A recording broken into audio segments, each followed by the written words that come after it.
The show starts with a group of students finishing junior high school. Among them, Eiho Rentaro, the main character, decides to tell the girl he likes how he feels. He asks her to be his girlfriend, and she agrees, saying she likes him because he's lively, kind, and honest. But then, she says she finds the idea of dating him gross. This hurts Rentaro, and later his friend tries to comfort him. After a while, his friend asks how many times Rentaro has been turned down by girls. He's curious because they won't see each other after graduation since they're going to different schools. Sadly, Rentaro confesses that he's been rejected 100 times, which surprises his friend. He's amazed at how Rentaro can handle so many rejections without losing hope. His friend wonders when Rentaro started facing so many rejections. Rentaro says he'll always remember his first rejection, which happened when he was just 8 months old. Even at that age, he really wanted a girlfriend. His friend then expresses his confusion as to why Rentaro was rejected so often, considering that Rentaro is good-looking and excels in studies and sports. However, Rentaro finds it strange that his friend gives him so many compliments, and they part ways, with the guy saying that he hopes Rentaro doesn't die in high school, even if his rejection rate increases. Desperate, Rentaro goes to the shrine of the god of love to ask for a girlfriend in high school, hoping to experience happiness as a student. Suddenly, he hears a voice and sees an old man appear out of nowhere in the offering box.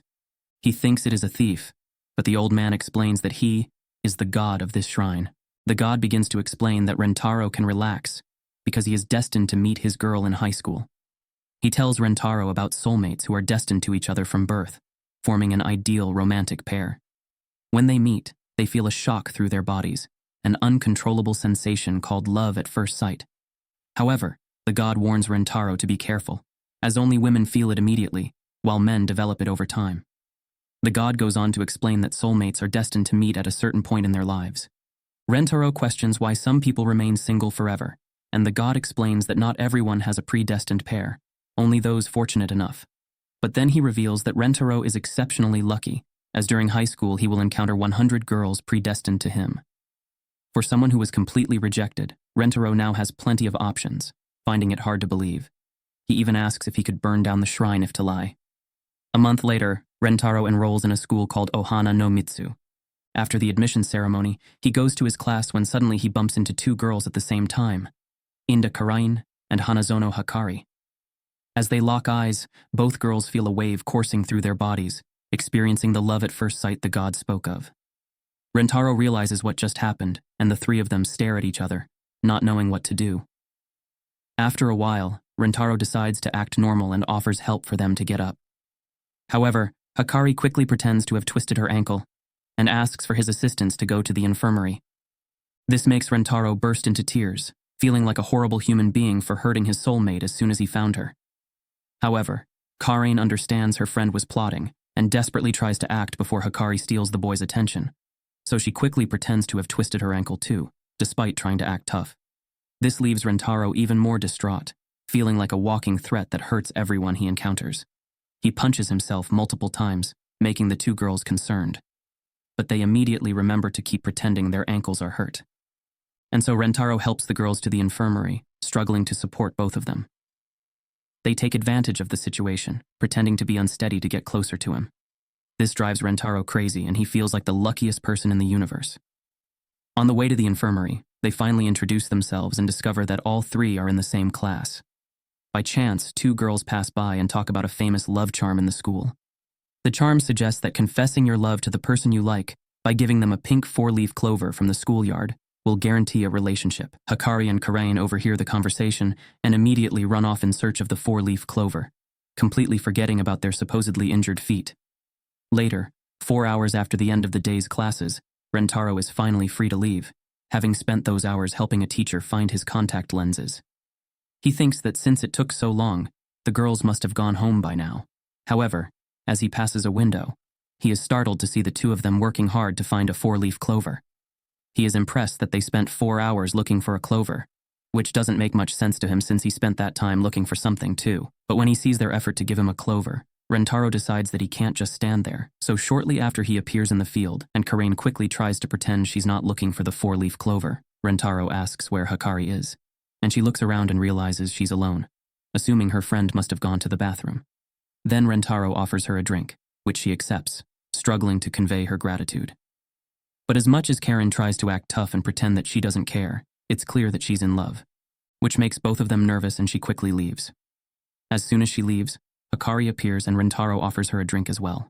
Before she accepts, she thinks it's a good opportunity to try an indirect kiss and pretends that a whole can is too much for her, saying that she can only drink half of it. She then does some math and calculates that the smaller can still has 15 milliliters more than half of the larger bottle. Rentaro thinks that 15 milliliters is nothing, but since Hikari insists, he agrees to drink a bit, trying to figure out how much he should drink to get the right amount. However, as soon as Rentaro hands her the can to drink, he realizes that an indirect kiss is about to happen and freaks out, causing Hikari to startle and drop the can on the floor. She's devastated, and Rentaro is surprised how much she liked the juice, not understanding the real reason for her sadness. Next, he offers her a handkerchief to wipe her skirt because the juice had splashed on it. This makes the girl unable to hide her feelings any longer. So she asks him out, apologizes for doing something so sudden, and explains that it felt like love at first sight. She says she knew she wasn't the only one who felt that way about him and didn't want to risk regretting not opening up to him. This surprises Rentaro and he cries with happiness because for the first time in his life, a girl confesses to him. But before he can say anything, Karain returns, distraught at the scene. She knocks over a bunch of cans and explains that she bought them because she didn't know what flavor Rentaro liked. Then she makes it clear that she's mad at her friend for confessing to him. Hikari tries to pretend she didn't know Karain liked him too, but Karain says she heard her say she knew she wasn't the only one with feelings for the guy. Only after saying all this, does Karain realize that she unintentionally confessed her feelings as well. Then she overcomes her difficulty in opening up to make a better confession and asks Rentaro out. Now the guy who has received 100 rejections in his life has two beautiful girls waiting for an answer to know which one he will go out with. He's so nervous that he can't give an answer right away. They agree to wait until the next day. However, he's torn because both girls seem amazing. Unable to make a decision, Rentaro returns to the shrine to talk to the god of love. However, the god is of little help, explaining that since both are his soulmates, choosing one of them would be an ideal auction with no wrong decision. Rentaro then asks how other people manage to decide in such a situation, but the god reveals that usually each person has only one soulmate, confessing that there was an accident on the day Rentaro was born. However, what happened was that the god liked TV a lot and got distracted at work and accidentally marked 100 soulmates for Rentaro because he gave the program he was watching a perfect score. Rentaro finds this extremely irresponsible of the god because instead of being happy to have found his soulmate, he was tormented by the dilemma of which one to choose. To make matters worse, the god explains that people who have a soulmate but don't end up with them for some reason can't bear it and lose their lives. In other words, the girl Rentaro doesn't choose will die. This makes the decision even more difficult. So as not to hurt either of them, he devises a plan to pretend to refuse both requests, then talk to them separately, accepting the relationship, and making it up that they have to keep it a secret so as not to hurt the other, so that he can save them both. The next day, Rentaro shows up at school all dirty, and the girls seem anxious to know his decision. However, Rentaro surprises them by asking them to be his girlfriends. The night before, right after he made his plan to secretly date both girls, Rentaro realized how wrong it was. The two of them had tried to confess, and he understood how difficult that was. So he decided to be honest with them. He explains that he likes both of them very much and couldn't choose, but promises to make them happy. Corinne finds this absurd and starts to say that she won't accept such a thing. But then Rentaro gives each of them a pink 4-leaf clover. He had called the teacher, who helped him find his contact lenses, and asked to come to the school at night, and he spent the whole night searching until he found 2 clovers. He explains that he thought they would like more romantic proposals and would be happy to receive the clover, since they spent hours looking for it the day before. But Corinne continues to deny accepting the situation. Hakar then accepts his proposal because she loves him so much that the fact that he is dating another girl seems like a minor detail compared to a rejection. Seeing her friend hugging the guy she loves, Corinne finally accepts his proposal as well. Rentaro then promises to make them both happy, relieved that he was able to save her. But he couldn't forget that there are still 98 other soulmates in the world for him, and he would have to choose between letting them die or loving all 100 of them. The next day, Rentaro celebrates the fact that after a series of 100 rejections, he finally has a girlfriend for the first time in his life. He is so happy that he starts talking to the lampposts, telling them that he has not one, but 2 girlfriends, and that they will go to school together, just like he always dreamed. Just then, the two girls arrive and see Rentaro talking to the lamppost. He explains that he is so happy to be able to gate both of them, and Corinne starts to say that if he wanted to talk, he could talk to her. But the girl gets so nervous that she can't finish the sentence. Then Hikari is the first to act and holds Rentaro's hand. The guy gets nervous holding a girl's hand, and Corinne gets a little jealous of the whole situation. So Rentaro decides to hold her hand too, which makes the girl blush. And so the three of them walk hand in hand to school, with Rentaro feeling like the happiest guy in the world, while the two girls think about how much they love him. To avoid awkward silences, they start repeating nonstop how good the weather is. An old lady overhears their conversation and thinks about how young people nowadays are interested in the weather. Not wanting to just talk about the weather, Rentaro strikes up a conversation with Hikari, calling her by her last name, but the girl asks him to call her by her first name. He calls her Hikari, and she calls him Rentaro. This makes Corinne want to have that level of intimacy with the guy too. But as always, she's quite shy. When she finally plucks up the courage, she ends up screaming Rentaro's name, and even steam comes out of her head. He calls her Corinne for the first time, and then Hikari, which makes the girl very happy. And so they continue to walk to school, endlessly repeating their first names while releasing little hearts around them, making the other students think it's some kind of roll call. Suddenly, they see a student running frantically, being chased by a crazy woman. The two recognize her as the vice principal, who is extremely strict about school rules. If she catches a student running in the hallways, she chases them wherever they go until she catches them to administer her punishment. A kiss that undoubtedly causes both psychological and physical trauma to the students. The two explain that no one has ever escaped this punishment, and that's why they call her Sonic Witch, because the woman is a real monster. This makes Hikari wonder if Rentaro has ever kissed a girl, but he explains that the two are his first girlfriends, and he has never kissed anyone before. This intensifies their rivalry as both girls want to give Rentaro his first kiss. At lunchtime, the three of them sit together on the roof, and Karen notices a kitten sleeping peacefully nearby. While Karen watches the animal, Hikari takes the initiative again and offers Rentaro a taste of her omelet. She feeds him and asks him what he thinks of it. Rentaro replies that it's the best food in the galaxy. Then Karen, not wanting to be left behind, says she made some cookies. She goes to feed him, just like Hikari, but she is so nervous that she closes her eyes and accidentally hits him in the eye with the cookie. After Rentaro eats the cookie, he comments that it's also the best in the galaxy, which makes the girls wonder how many galaxies there are in his head. Next, Hikari has an idea and offers Rentaro a baki. She asks him to open his mouth, but when he realizes that Hikari is also holding the other end with her mouth, he notices how beautiful his girlfriend is while she starts eating the baki and gets closer to give him a kiss, which makes Karen desperate. In a hurry, she grabs a baki to join in, but ends up hitting the guy in the other eye. Her hair still makes him sneeze, breaking the baki that Hikari had. Rentaro ends up with both eyes red, and Karen invents that he might catch a cold and should kiss her to pass on the cold. Rentaro gets nervous when he sees Karen's face so close, but seconds before they kiss, Hikari stops the situation by pushing the girl away. She says that they can't be sure if he's really sick, and to find out, they should take his temperature with his forehead and lips. However, Karen interrupts and says that the best thing to do is mouth to mouth. The situation starts to get out of control as the two girls become more and more determined to outdo each other. Rentaro notices that something is going on and asks if the reason for the fight is that they both want to kiss him.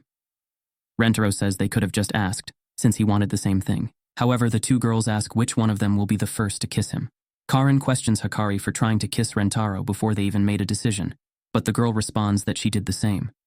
Rentaro understands what the problem is and says they don't need to fight because he has devised a perfect plan to resolve the situation. The two ask how that was possible since he just started dating them the day before. However, Rentaro explains that he was so excited that he couldn't sleep at night thinking about their future, spending the night imagining different scenarios and situations to make both of them happy. This makes them think about how much they love him. Rentaro goes on to say that regarding the first kiss, they could resolve it without knowing who got the first place. That way, both of them would have the same chance to have given the first kiss, and he would feel that it was both of them. However, they wonder how that would work because if they did it in different places, he would know who was the first, even if they didn't know it. He then explains his plan. The three of them would be blindfolded, and the two girls would stand in a certain spot while a song, ironically called The First Kiss, was played on repeat at maximum volume. This way, no one would hear any footsteps or noises. They would have to roll to decide where they would stand, and when they were ready, they would send him a message. Then Rentaro would roll a die to decide whether to start from the left or the right and put on his mask to go to them without knowing who he would kiss first. He would kiss both of them in a time where there was no way for them to guess who he kissed first. After that, he would return to the starting point and make them change positions again, so that none of the three could figure out their positions, leaving only the happy memory of their first kiss. Hikari thinks this plan is brilliant, but Karain thinks there are many ways to cheat.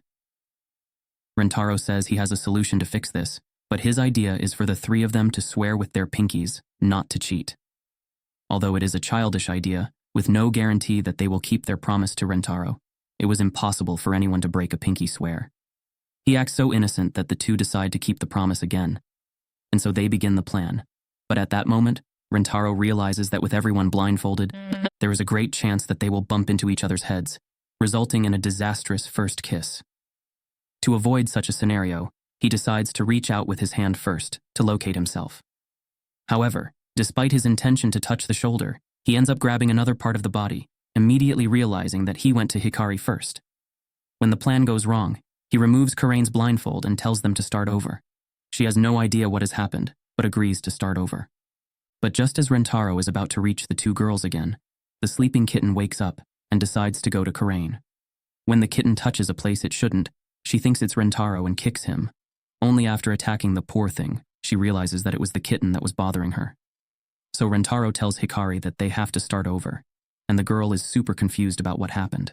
And so they try over and over again, but each attempt is worse than the last, with one of the attempts almost causing Rentaro to fall off the roof.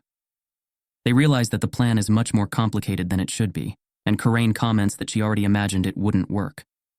However, Hikari defends Rentaro's plan and accuses her of being the reason it didn't work, because every time Rentaro went to her, he ended up injured. The two start to fight, and Hikari asks her to stop hurting her boyfriend. This only makes the fight worse, with them competing for Rentaro even more.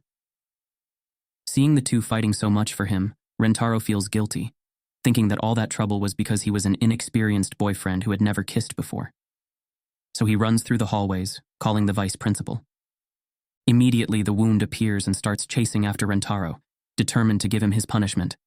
She attacks him monstrously, but before she could do anything, Karain holds the woman down with all her strength, while Hikari takes the opportunity to scream as if she had seen the inspector of the Ministry of Education.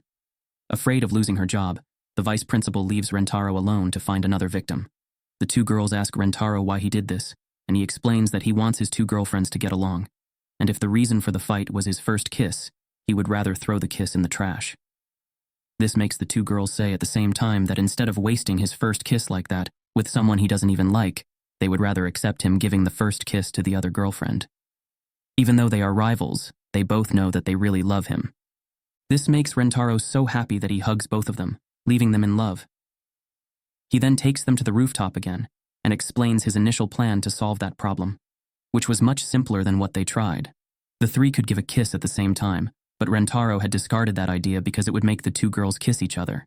They get nervous and deny the idea, but after thinking for a while, they accept it.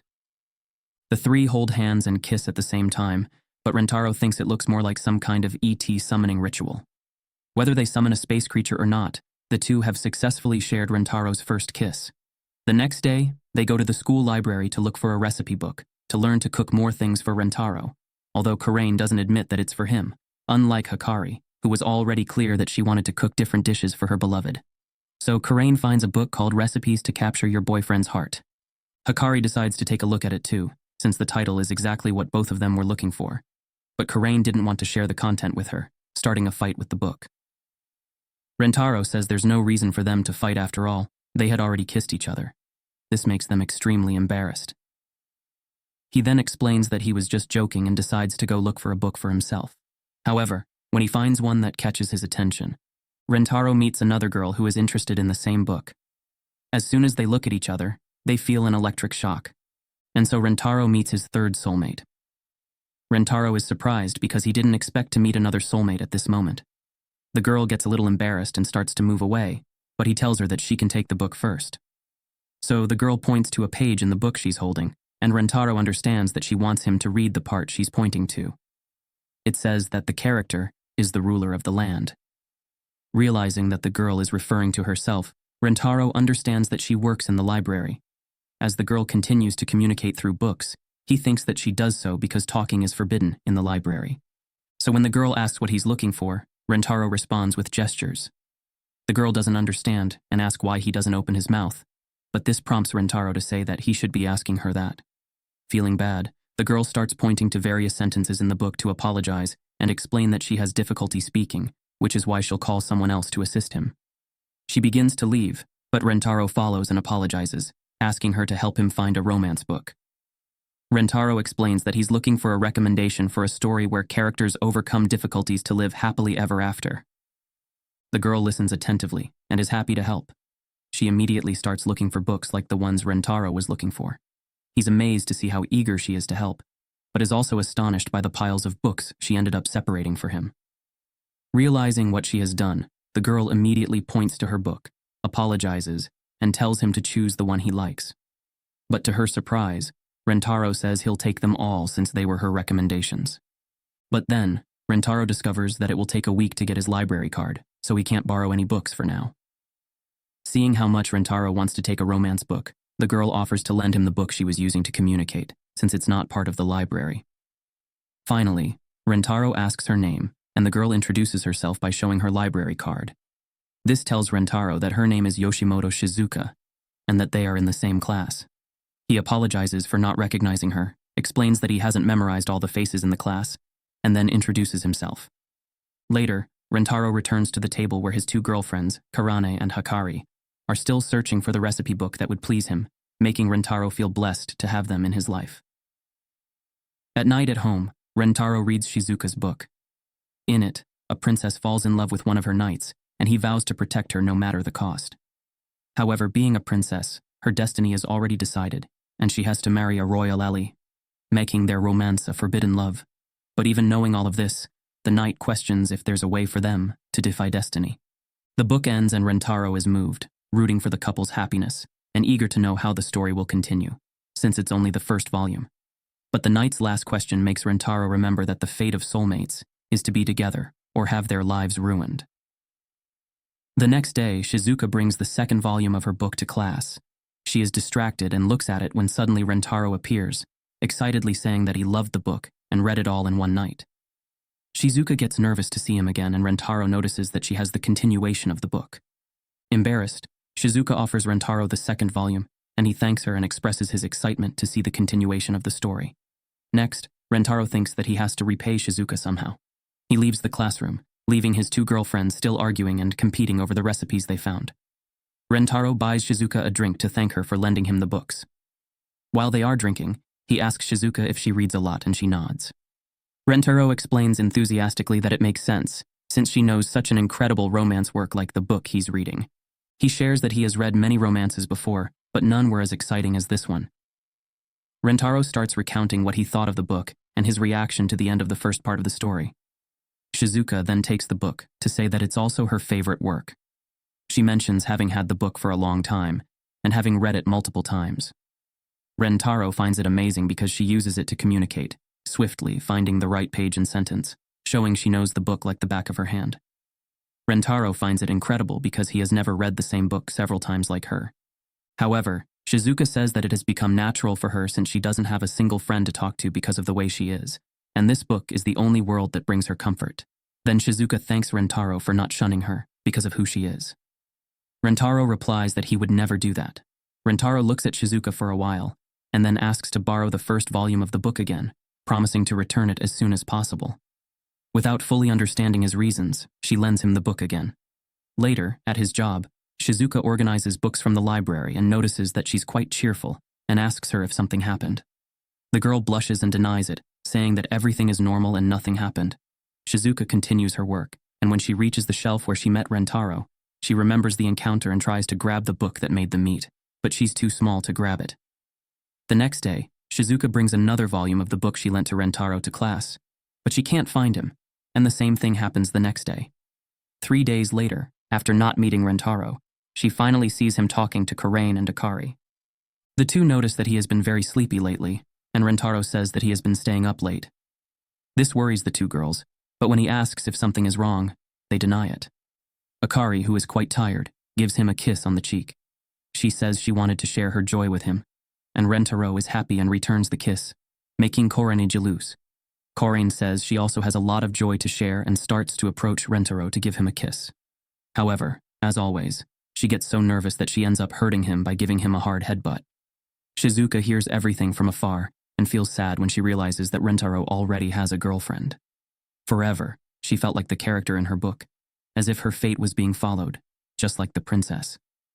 Shizuka thought she was destined for loneliness because of the way she spoke, something she had already accepted until she met Rentaro and fell in love. She had endured bullying because her way of communicating annoyed some of her classmates. People tried to force her to speak normally by yelling and calling her weird. When she discovers that Rentaro has a girlfriend, Shizuka feels that she was wrong to think that someone would have time to talk to a free clicker. After that, Shizuka goes to the library and thinks about it, until Rentaro shows up after a while and says that he wanted to repay her better for lending him the books. He asks if she has a smartphone, and she nods. Then Rentaro asks her to download an app on her phone, explaining that he has checked its security. Not understanding anything, Shizuka does as he asks. Next, Rentaro asks her to import a file he sent her. When Shizuka does what he asked, she realizes that she has the PDF of the first volume of her book. However, Shizuka doesn't understand how this is possible, since she was sure that it hadn't been released as an ebook yet. Clicking on a part of the book, she discovers that the application is a text-to-speech conversion software. Rentaro explains that the program will read any text she enters with a synthesized voice, allowing her to communicate better. Then Shizuka realizes that the reason Rentaro has been so sleepy for the past few days is that he has been manually typing the entire book into the program. He explains that he noticed that Shizuka couldn't talk face-to-face because she had to search for book pages during conversations, and both she and the person she was talking to had to read the book. Through the text-to-speech application, however, she was able to converse while looking into the person's eyes. Rentaro says that he can't even imagine how difficult it is for Shizuka to speak out loud, and that's why he knows that he can't force her to do so, making the girl realize the difference between Rentaro and other people who insisted that she speak normally. He goes on to explain that he wants to make her way of communicating with others at least a little easier. Then he asks Shizuka to try out the app and tell him something. Taking advantage of the moment, Shizuka confesses her feelings and says that she loves Rentaro. Shizuka starts to cry and asks him not to pay too much attention to her because she didn't expect an answer, but just wanted to reveal her feelings, knowing that he is committed. However, Rentaro realizes that he feels the same way about her, not because Shizuka is his soulmate, or because he has to save her life from the fate that would happen if they were separated, but simply because he really likes her. Rentaro then tells Shizuka that she should return his feelings. She responds by clicking on a part of the book that says they are destined to never be together, feeling like the princess in the story again. But just like that night, Rentaro replies that if destiny is in the way, they just have to break it to be together. So they hug each other, and then Rentaro takes Shizuka to his two girlfriends. He explains the whole situation and asks their permission to make Shizuka his new girlfriend. The poor girl is afraid of their reaction, and Karin flips out. She argues with Rentaro and finds her demands absurd, but unlike her boyfriend reacts in the opposite way. Hikari is touched that Rentaro won't leave her even after finding a new love. Karin asks what was happening for everyone, to act as if it were normal, but Rentaro assures that he didn't transfer any feelings he had for the two to Shizuka, as the girl had a completely new space in his heart, just as they also had their own space. Rentaro promises to love both of them, as he always has, but decides to go further, and promises to prove with his actions that he will love them even more than before. He asks the three of them to let him know if they feel he's not fulfilling what he promised, as if that happened, he would redeem himself because anyone who hurts someone they love is trash and has no right to live. This makes Karin realize that Rentaro was indeed serious, and Hikari feels she has the best boyfriend in the world. And so, Rentaro ends up with 3 girlfriends, turning the love triangle into a rectangle. However, he still had 97 soulmates to find. Rentaro officially introduces his new girlfriend Shizuka to the other 2, Hikari and Karin. Since they are all in the same class, he assumes that they already know each other. The girls are curious about their new friend, and at first glance they find her ordinary. However, when Shizuka uses her cell phone to communicate, they are both startled. Rentaro explains that Shizuka uses quotes from her favorite book series to converse, adding that she included the names of her classmates in the second episode. Furthermore, Rentaro explains, looking directly at the audience, that anyone who wants more details should watch the third episode. Karen asks him not to break the fourth wall every time an explanation is needed. Ratero continues the presentation of Shizuka, mentioning that she's a book-loving librarian who makes cute toe movements while reading. He explains that her feet move differently depending on the emotions she experiences while reading, changing when she's happy, scared, and so on, just like a dog wagging its tail. Rentaro thinks it's adorable that Shizuka can't hide her feelings. However, the librarian is embarrassed because she didn't know she had this habit. Speaking of cute things, he also comments on Hikari's habit of putting her hand over her mouth when she thinks, and when she concentrates, she starts to suck her thumb. The girl can't believe she's doing something so indecent. Rentaro doesn't forget Karen and tells everyone how she becomes both shy and happy when she receives a compliment. Whenever this happens, Karen twirls her hair around her finger, which contrasts with her tough demeanor and also makes her cute. After hearing all this, the three girlfriends are all embarrassed and nervous about Rentaro paying too much attention to them. He also talks about the kiss they shared, mentioning that Hikari sulked and Karen even stopped breathing. Shizuka gets a little nervous when she hears this and stumbles over her words, but understands that their lips had already touched. Hikari asks if she would be interested in kissing him as well, but Shizuka says very shyly that God has given her the destiny to keep her chastity until the day of her marriage. She apologizes, but Rentaro says it's okay, and she can take her time. Besides, he doesn't want to kiss her until she's ready. Meanwhile, the other two girlfriends watch and think that they would like to kiss him right now. During lunch, Hikari and Karine share their lunch with Rentaro, each in their own way. Hikari does it gently, and Karine in a bossy way. The two start to fight while they stuff food into the boyfriend's mouth. Shizuka gets a little scared just watching and eats her lunch alone. After lunch, Hikari and Karine are still fighting for Rentaro's attention, and Rentaro notices that Shizuka keeps to herself. He thinks it will be a challenge to make friends with the others right away, so he came prepared. People tend to act forced when trying to get to know someone for fear of disapproval. Therefore, the easiest way to open your heart is to show how you feel. So Rentaro brought a deck of cards for them to play a few rounds of the Miko game.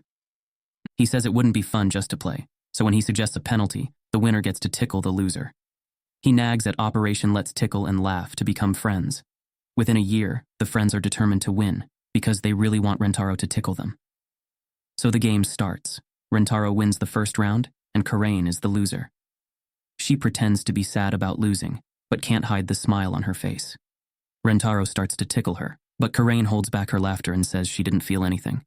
He questions the point of pretending to be tough and continues tickling, trying all parts of her body, but she remains steadfast without laughing. In this way, Rentaro realizes that he seemed to be doing something indecent and feels embarrassed. In the second round, Rentaro is the winner again, and Hikari is the loser. Unlike the previous round, she doesn't try to hide her happiness and jumps for joy. Hikari says she's ready, then opens her blouse and her melons jump forward.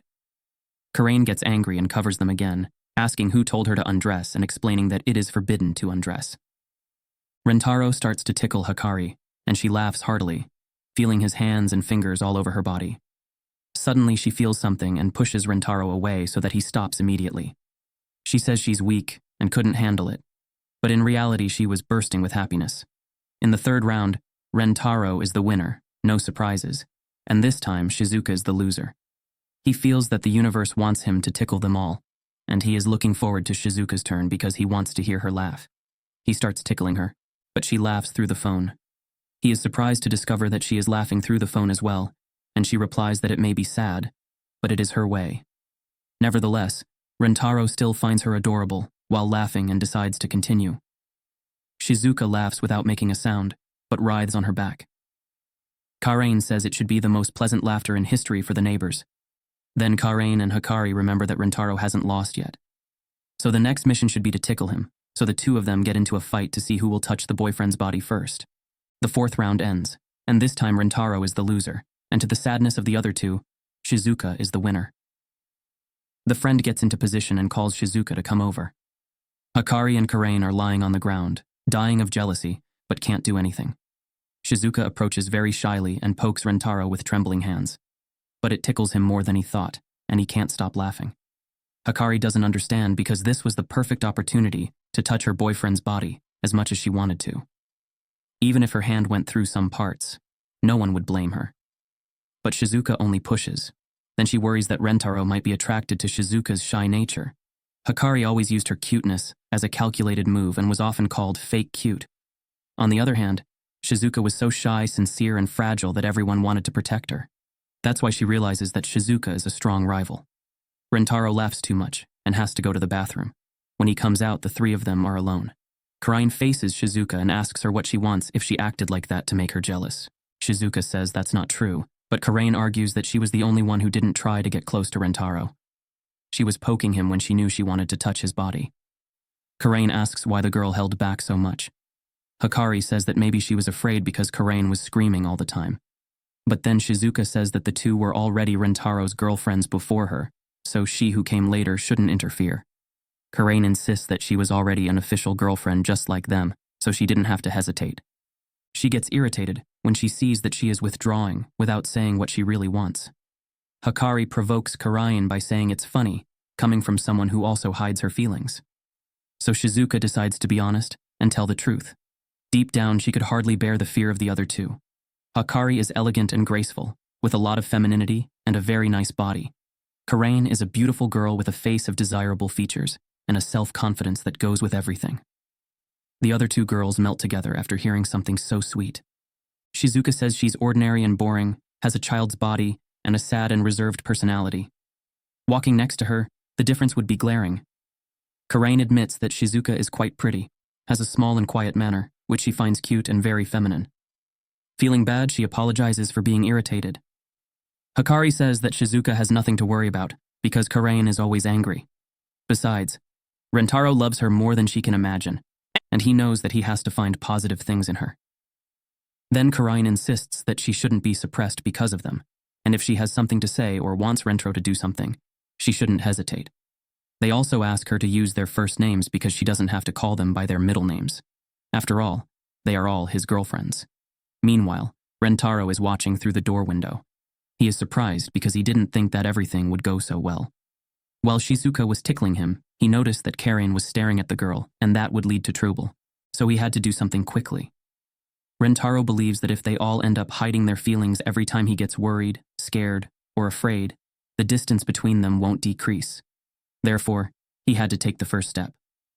As he had thought, Karain wasn't really angry.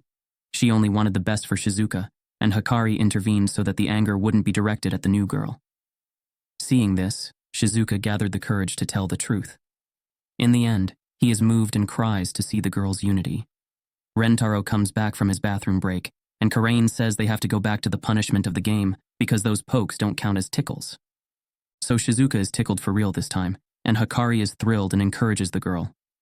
Seeing how much the others are helping her, Shizuka has to return the favor.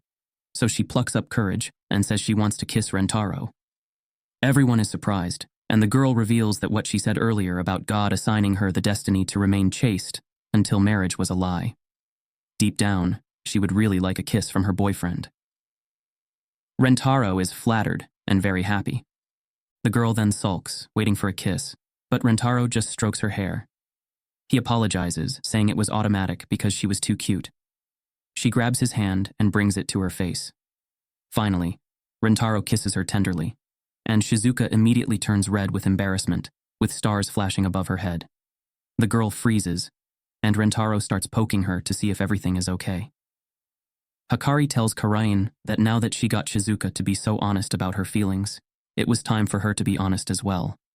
She says she has nothing to explain. Since she doesn't want to, Hikari goes to Rentaro and says that she would like a kiss as well.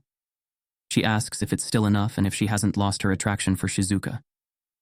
He answers no, because they are all the best girls in the world.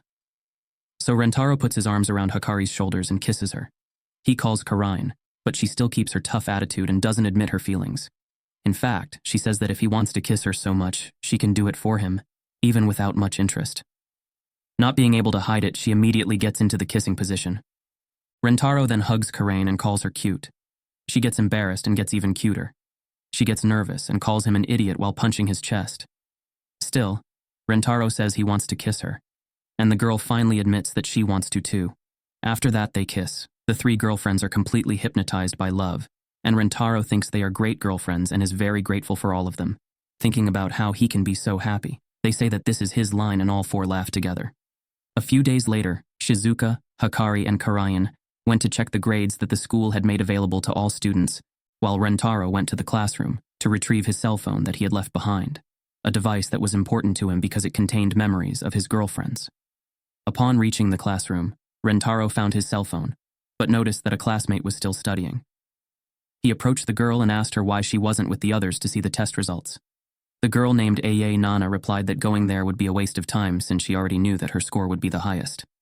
When Aya made eye contact with Rentaro, they both felt a rush through their bodies. The girl was one of his 100 soulmates. Rentaro understood what had just happened. After all, he had experienced it 3 times before. However, unlike the other girls, Aya simply ignored what she felt and continued studying as if nothing had happened. Rentaro then asked her if she wanted to see the results with him, but the girl insisted that it would be a waste of time if she didn't stop studying to answer him. Later, Rentaro reviewed the results with his 3 girlfriends, despite their different rankings in the tests. He congratulated all 3 on their scores. Rentaro then noticed that Aya was indeed in first place, just as she had said, which required her to have aced all subjects in school. He asked the 3 girls if any of them knew Aya, and they all explained that they had never spoken to her, and all they knew was that Aya was very focused on her studies. Karain mentioned that she had heard rumors that Aya could answer any question, regardless of the subject, earning her a reputation as a highly advanced Aya. Later, during class, the teacher asked all the students to examine onion cells under a microscope and sketch the results. Ironically, Rentaro teamed up with Aya, while Shizuka, Hikari, and Karain worked on the exercise as a trio. With only 1 microscope per table, Rentaro fetched his and Aya's, while unlike his 3 extremely cute girlfriends, Aya had a more elegant and beautiful demeanor. When Rentaro returned to the table, he was startled to see that the girl was merely copying the cells drawn in the textbook instead of using the microscope as she should. Aya explained that it was more efficient that way, finding the task pointless since scientists had already provided all necessary answers. When the teacher approached, Rentaro asked her to use the microscope properly, and Aya agreed. However, when Rentaro realized that she was still using the microscope to continue copying the drawing from the textbook, which made Rentaro understand why everyone called Aya an Aya. She had a cold and rational mindset, like intelligence. Then he took her onion and started to cut a piece, accidentally cutting his finger. Rentaro washed the wound but thought it best to go to the infirmary. Aya watched him wash his hands and suddenly put his finger in her mouth, explaining that Sullival was the most effective way to treat the cut, which contained antimicrobial agents. She justified it by saying it was a small cut, so no antiseptic was needed. The situation made Rentaro blush, and he began to notice the girl, noticing how long her eyelashes were and how her skin was. Meanwhile, his 3 girlfriends continued the exercise without noticing what Rentaro was doing. After class, he put a bandage on his finger, and while all the students were leaving, he rushed to thank Aya for her help. Rentaro offered to repay her by buying her a soda, a trick he used with all his other soulmates. However, unlike them, Aya refused the offer, saying that soda was not the best drink for hydration, since even her diet had to be efficient. Rentaro then expressed his desire to get to know Aya better, but the girl saw no point in it. She didn't like wasting time on hobbies, vacations, or other fun activities because they wouldn't help improve her academic grades or performance. Rentaro tried to explain that grades weren't everything in life, and that having fun had its value. But for Aya, all this was just a waste of time. She left, and Rentaro wondered if this girl was really his soulmate. At home, Aya studied, but unlike other times, she couldn't concentrate because she kept thinking about Rentaro. She didn't understand why she was thinking about him or why she had put her mouth on his finger, knowing the risk of infection. Aya thought the distraction was a waste of time and started writing the number PI on her board. However, she couldn't get Rentaro out of her mind and started writing the number PI over and over again, in despair at having wasted so much of her life. The next day, she confessed her feelings to Rentaro, saying that she had come to the conclusion that she was in love with him. Rentaro replied that he felt the same way and would like to be her boyfriend, but the girl refused. Aya explained that she only did it to put an end to that love and expected him to refuse. Since he didn't, she refused. Rentaro asked why it had to be like this, since they liked each other, and Aya replied that a romance between teenagers obviously leads nowhere, a complete waste of time, and that she would never go out with him. Aya started to leave, but Rentaro explained that unlike her, He had been rejected several times, and knew very well that a feeling doesn't just end when one of the involved hearts is broken. He made it clear that he would continue to love her in the same way, making the girl start thinking about the number PI to regain her focus. He then asked Aye to go out with him just once, explaining that if he couldn't win her over on that one date, he would give up on his feelings. So a few days later, Rentaro went on his first date, Aye, to an amusement park. When he met her, he was enchanted to see the girl in casual clothes. They continued their date, and Rentaro's mission was to show Aye that having fun with someone special wasn't a waste of time, as she thought. First, Rentaro took her to the carousel, but Aye couldn't understand the purpose of this activity. On the way up, she noticed that Rentaro had an instant camera and commented that it was a defective device. If the photos were lost, all records of the event would be lost. Nevertheless, Rentaro took a picture of them to capture the moment. Next, they went to the AA, who also saw no point in it, since it was obvious that ghosts did not exist. In a haunted house, several zombies appeared and frightened Rentaro, but AA remained unimpressed, as it was clear that all those zombies were just humans in disguise. In the end, she even commented that the ride should be called Haunted Humans. After that, they went to another ride, but like the others, AA still saw no sense in this outing. She wondered why people would wait in a long line to spin teacups, and even thought it might be some kind of brainwashing contraption. They continued the rendezvous in a giant maze, but again, Aye didn't understand the idea of the ride, concluding that the most efficient solution was to have a panoramic view of the place. Nevertheless, they followed the maze correctly and found several dead ends, which made them question the ride again, asking why they didn't just build the right path. Finally, they went on the Ferris wheel, a must for a date. There, Rentaro noticed that Aye's hand was shaking. He asked if she was afraid of heights, and the girl replied that it was natural to be afraid of heights that posed a danger to life. Rentaro then sat down next to her, and Aye held onto his shirt. To calm her down, he put his hand over hers. They both blushed at the situation, but ended up holding hands. At the end of the date, Rentaro looked at the photos and noticed that Aye was bored on most of the rides, except for one. The girl found it strange that he noticed that, since people always commented on how emotionless she seemed. Rentaro explained that it wasn't hard to understand if she was paying attention, and said he was glad she enjoyed the ride. Aye agreed that she enjoyed the ride more than she expected, but it was nothing more than fun for her. Aye apologized to Rentaro, but explained that she still considered such outings worthless. He replied that there was no need to apologize, since everyone had a different experience, and he was glad that she was sincere. Rentaro said it was a shame, but since it was such a meaningless day, there was no reason to keep the photos as a memento.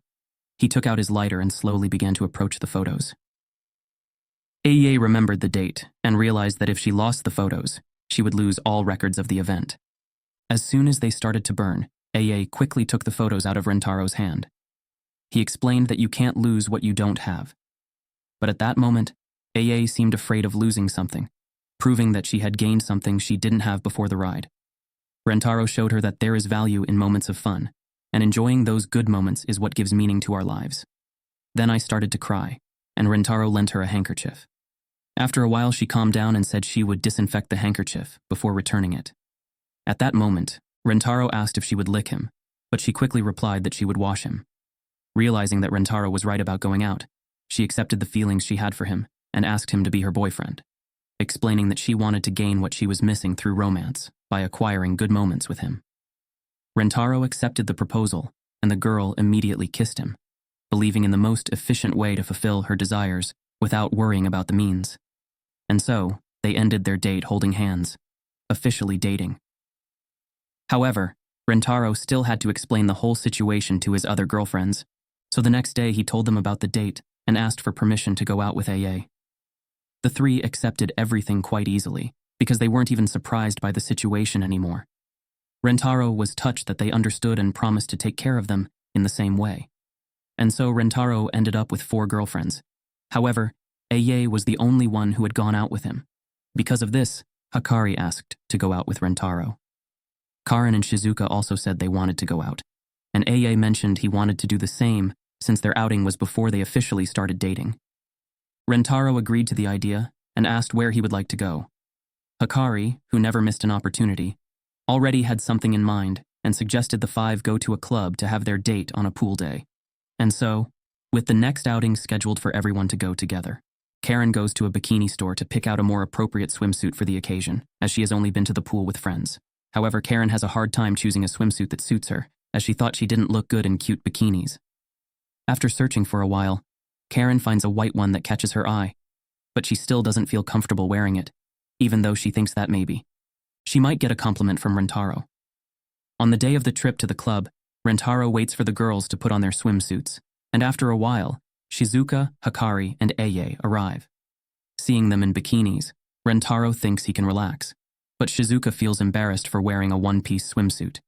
She explains that she thought all the students wore this type of swimsuit, but realized that she was the only one. Rentaro reassures Shizuka and expresses his pride in her modesty for wearing the school swimsuit, and considers her a national treasure for this gesture. Then he notices that Karen is missing. Just then, she shows up still dressed. Rentaro freaks out, thinking that Karen is there without finishing dressing, but she explains that she is wearing a bikini with clothes on top because she feels cold. Karen says she'll rest while the others have fun, but Rentaro and Hikari suggest it might be better for her to leave and come back on a day when everyone is well to enjoy the outing. However, she insists that she'll be fine resting. Eiei then helps Karen by showing her a spot in the club that seems to have more effective sunlight for warming up. Karen thanks her for the help and tells Eiei not to worry, but the girl clarifies that they're not close enough to worry about, which irritates Karen.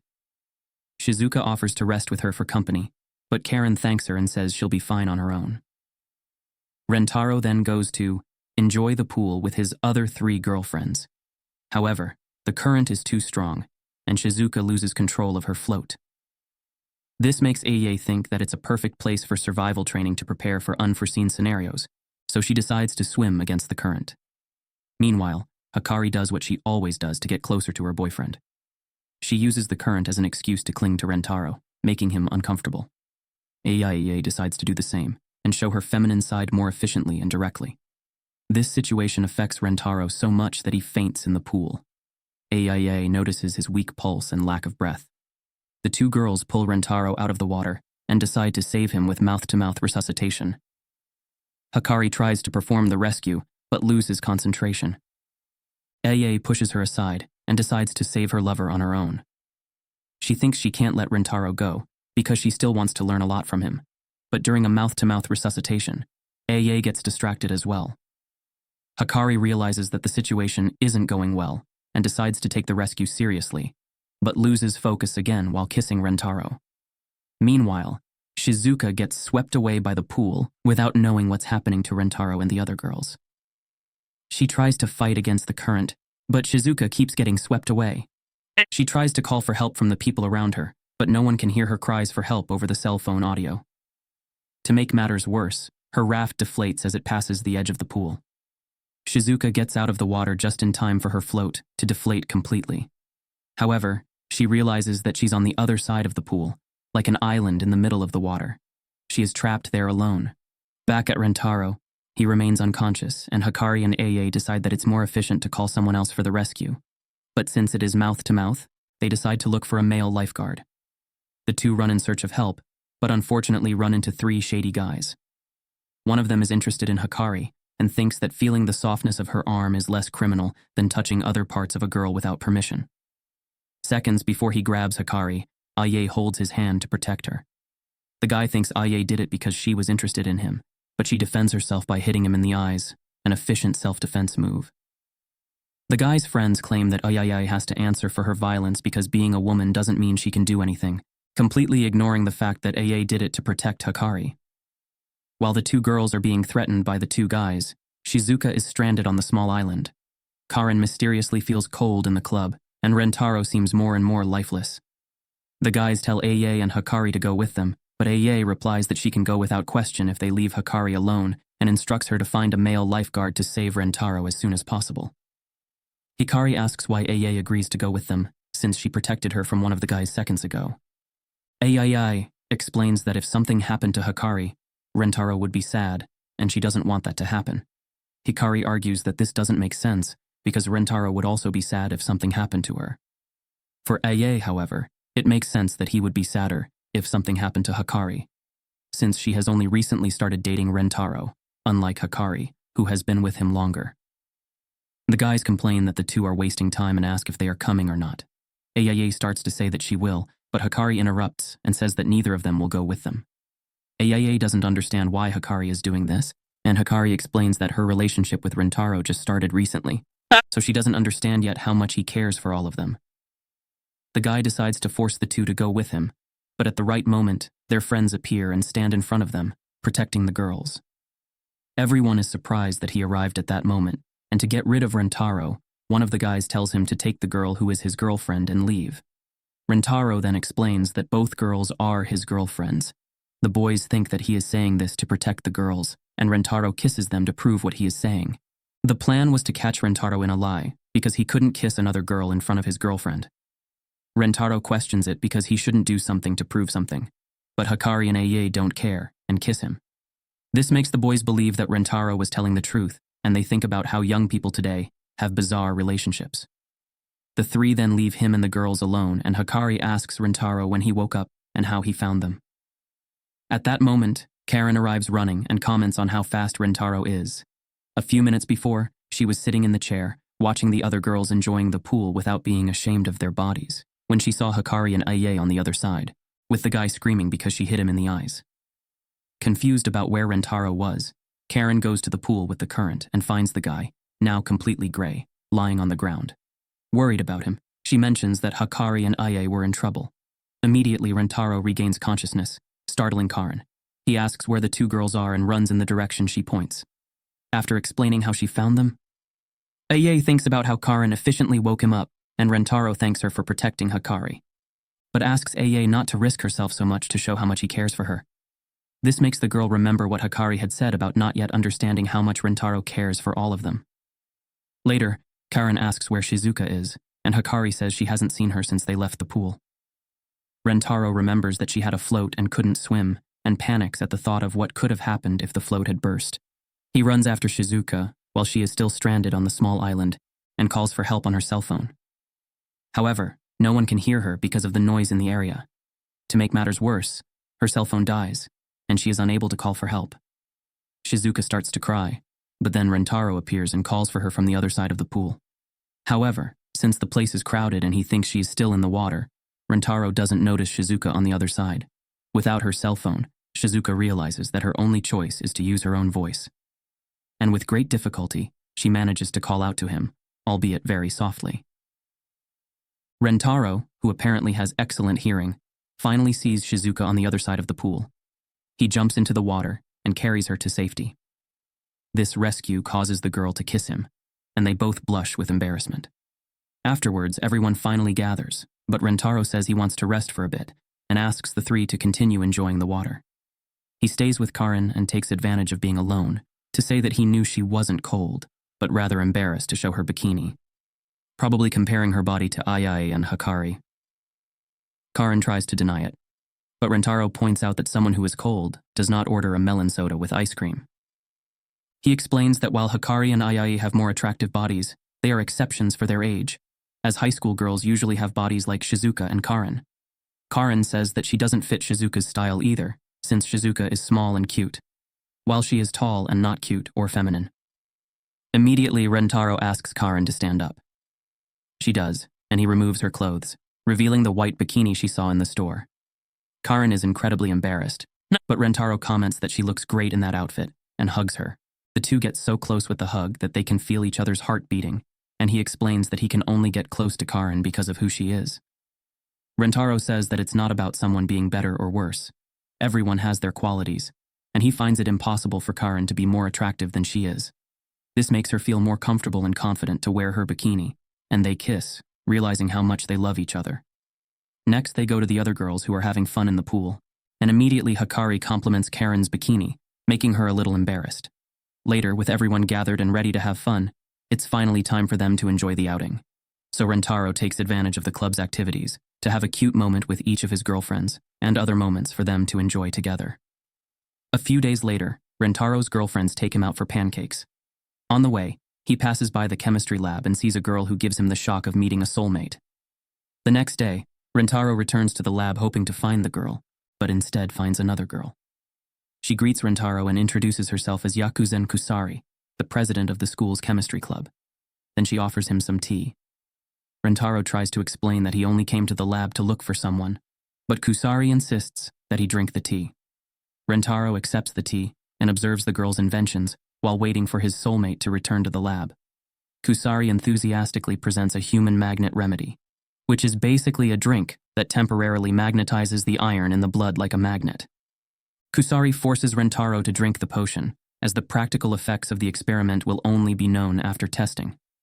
As soon as he drinks the liquid, his body becomes magnetized and begins to attract metals, just like a magnet. However, the girl later informs him that the drink will make him constipated for 3 days. Later, Kusari shows that she has another drink, explaining that it has the opposite polarity to the one she gave Rentaro. By drinking the liquid, she sticks to Rentaro like the other metals. He is enchanted by the girl's cuteness, but after a while they get stuck together. Kusari realizes that the magnetism is stronger than she thought, and they can't separate. Therefore, they would have to wait for the effects of the drinks to wear off, which would take 10 minutes. To make matters worse, Kusari just realizes that she has been holding back from going to the bathroom and has reached her limit. This makes Rentaro panic. He tries to free himself from the girl while she explains that she held back during the experiments and therefore didn't notice earlier. Kujiri even says casually that it's no problem because she was wearing a diaper and could relieve herself right there. After the effect of the drink wears off, they finally manage to unstick each other, with Rentaro a little traumatized by a girl relieving herself while stuck to him. Kusari shows herself to be a person fascinated by the effects of chemistry, and introduces Rentaro to other experiments she created, such as a night vision potion, and one that enlarges the body. Rentaro observes her all excited and thinks how Kusari shines when talking about her inventions. However, only at this moment does he realize that he went there to find the soulmate he saw the day before, and yet, for some reason, was falling in love with Kusari. She notices that Rentaro was paralyzed by her cuteness and reveals that the tea she gave him when he arrived at the laboratory was spiked with a love potion. Then Kusari declares her feelings, explaining that she fell in love at first sight with him. She asks Rentaro to be her boyfriend and thinks that the boy couldn't refuse the request because of the potion, but to her surprise, Rentaro tries to. She finds his reaction somewhat rude and Rentaro explains that he's just trying to vomit out the love potion. Kusari becomes sad and thinks that Rentaro hates the idea of dating her so much that he's trying to resist the effects of the potion as much as possible, concluding that it wasn't strong enough. However, Rentaro clarifies that he just wants to get rid of the effects to accept her declaration, knowing that he is being himself. Suddenly, Rentaro starts having a convulsion because his body is rejecting the potion. Kusari is scared and quickly grabs the antidote that neutralizes the effects of the potion. However, the convulsion is so strong that Rentaro can't stop drinking. The girl then thinks of a quick way to force him to drink. She puts the antidote in her mouth and passes it to Rentaro through a kiss. After the effect of the potion passes, Rentaro stops convulsing, and Kusari is sad, thinking that she won't be able to be with her beloved as her plan to win him over with the drink failed. However, Rentaro explains that even without the love potion, he still finds her beautiful. The girl turns all red and thinks that, as the drink has already lost its effect, it means that he genuinely likes her. Kusari then begs for them to date and says that she loves him too much as she loves her inventions. Suddenly, the girl starts changing, becoming larger and older than before. Rentaro is shocked by the transformation and recognizes that she is the girl he saw in the laboratory the day before. Kusari says that she must have taken a bit of the neutralizer when she passed it to him through mouth to mouth, and that this is her true form. Kusari explains that she failed in the immortality potion, and that's why she ended up with a different appearance, which was younger and smaller than her true form. Because of this, Kusari could only stay in her real form for a few dozen minutes as she got stuck in her younger form, which was not a problem for her, as her shorter hair and better eyesight made experiments easier. Rentaro is shocked by this discovery and understands that it explains his feelings for Kusari. After all, she is the soulmate he was looking for. Rentaro then asks to date the girl, starting a new relationship. Later, he tells his other girlfriends the story of the two of them and asks for their permission to accept the new girl. Ai says that dating multiple companions at once is more efficient, but Rentaro explains that he is not dating her for that reason. Kusari introduces herself and talks about her passion for chemistry, and Rentaro says that she is actually in that form because of one of his experiments, but the girl is already in her 3rd year. Next, Kusari says she has some experiments for the girls. She first shows what she brought for Karain, a potion to increase her bust curves, another to stop her craziness, and another to become more feminine. This upsets Karain, and she wonders how Krusari came to the conclusion that she needed these things. Immediately, Karain begins to blame Rentaro, accusing him of speaking ill of her, but Krusari says that all he said was that she was slim and beautiful. Immediately, the girl repents and apologizes to her friend for blaming him. Afterwards, Krusari offers Hikari a potion that makes a person sexier. The girl is immediately excited by the idea and drinks the potion without hesitation. However, it makes her clothes melt, and Krusari explains that there is nothing sexier than a person with no clothes on. Rentaro covers his eyes and offers the girl his gym sweatshirt. Hikari puts on the sweatshirt and gets excited about wearing the clothes Rentaro used, but wonders if he will melt as well. Hikari explains that the potion only works once.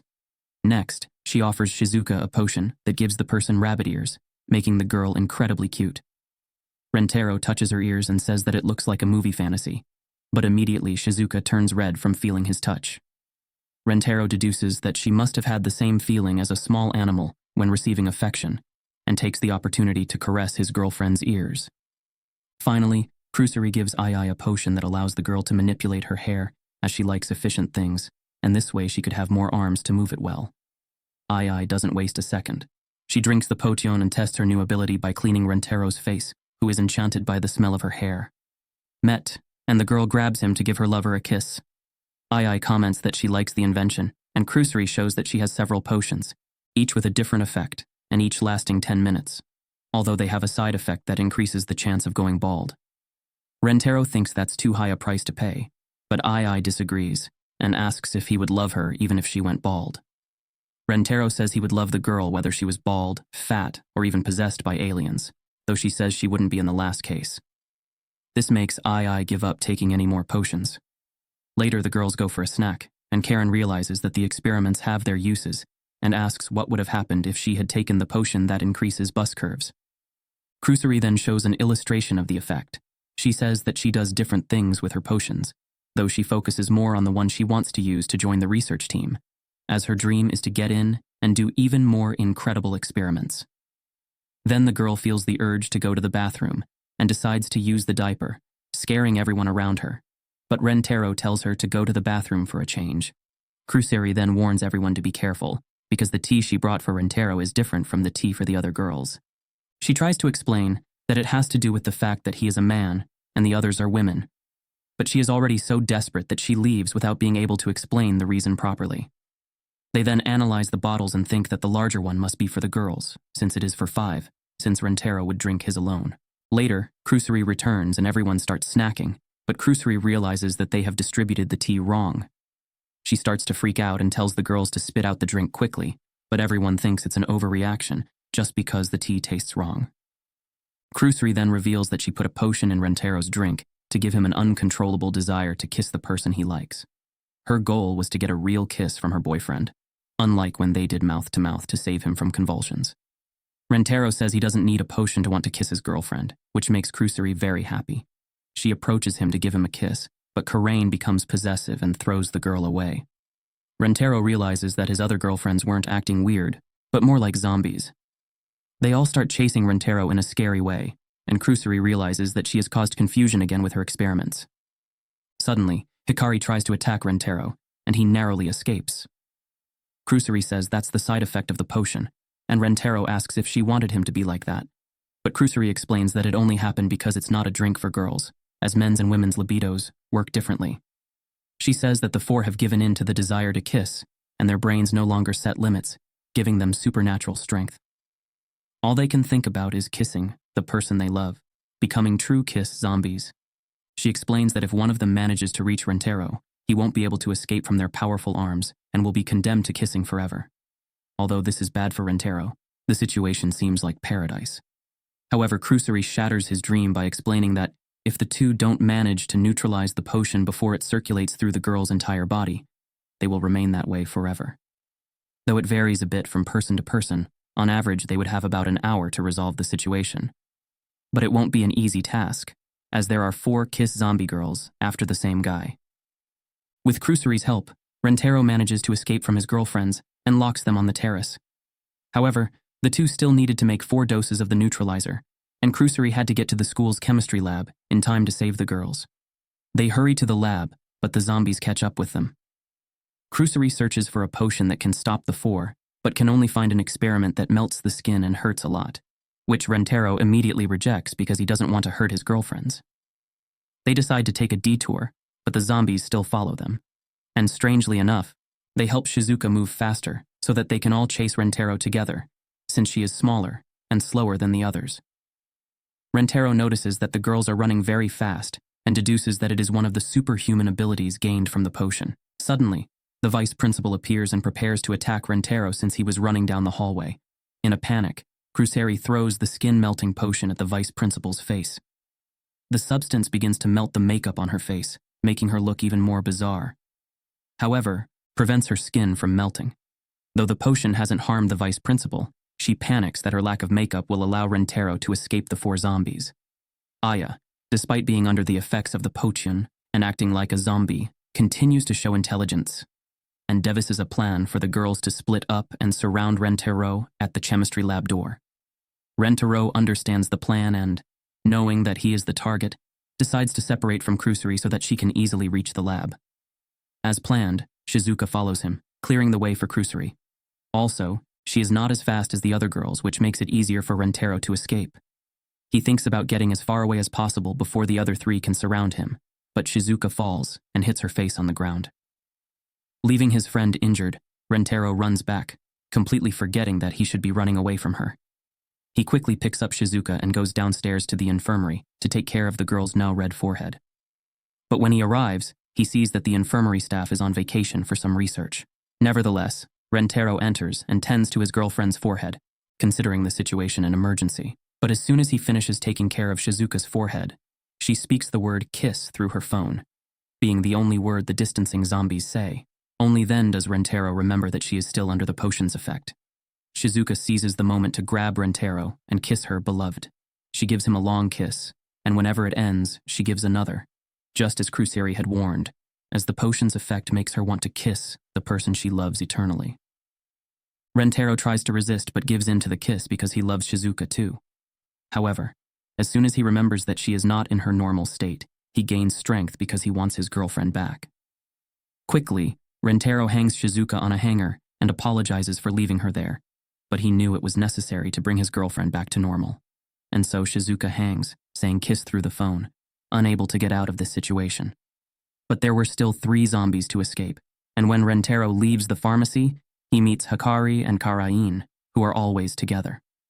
Rentaro tries to escape, but the two communicate, even if they can only say the word kiss, and come up with a plan. Karain throws Hikari in Rentaro's direction, grabs him and knocks him to the ground. The two manage to trap Rentaro and start kissing him, taking turns. Once again, Rentaro gets involved in the situation, but he thinks that even if he could resist, unlike Shizuka, the two are too strong to push away, so he has no way to escape. Suddenly, the girls start fighting over Rentaro, as they always do. He realizes that even as zombies, and with that, he finds a way out.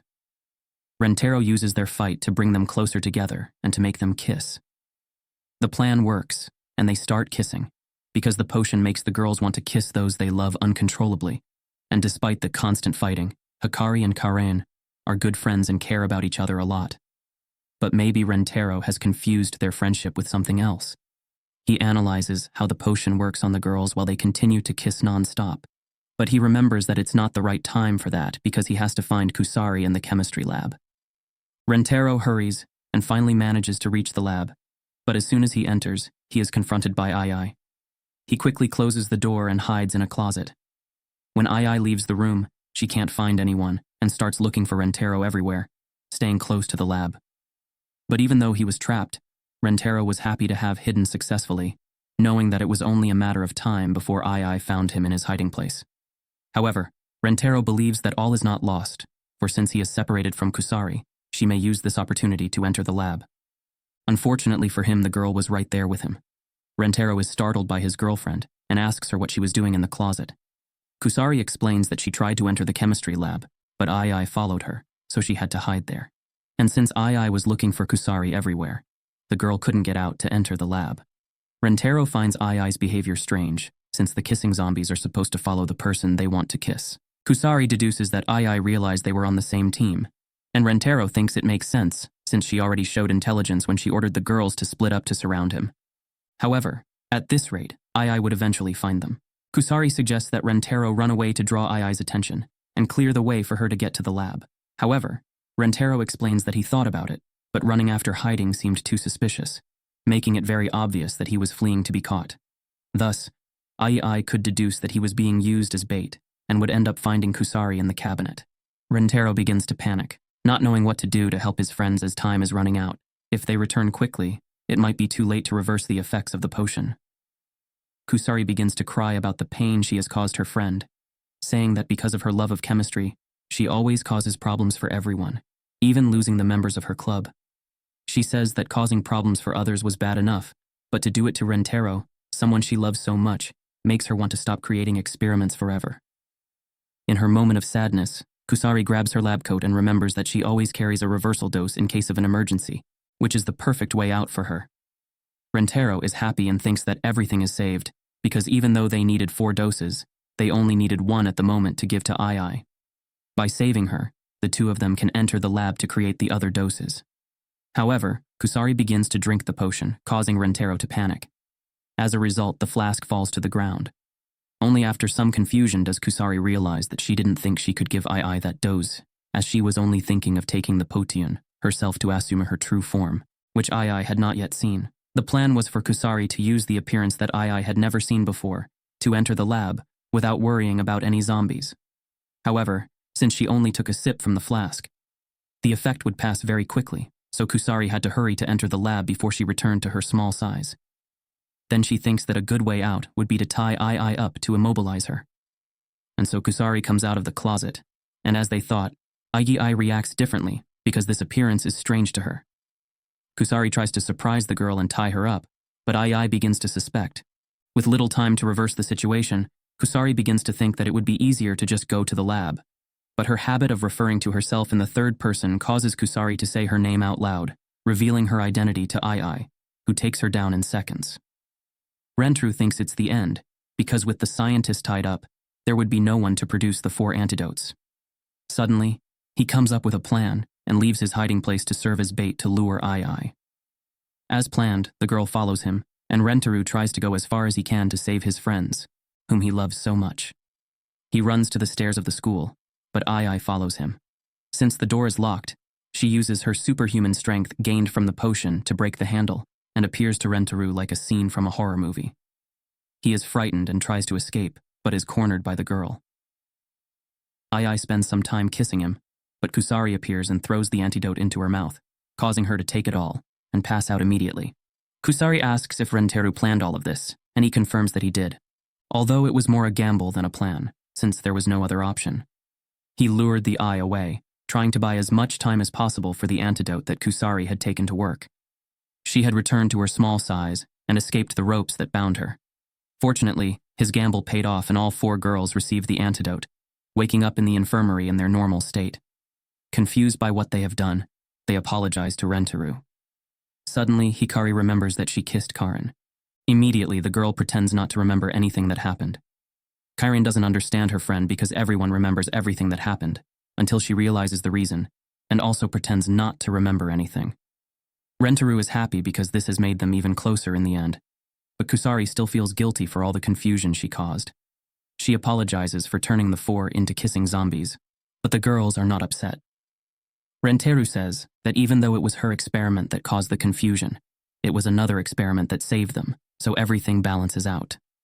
He promises Kusari that no matter what problems her potions cause, he will fix everything, no matter what.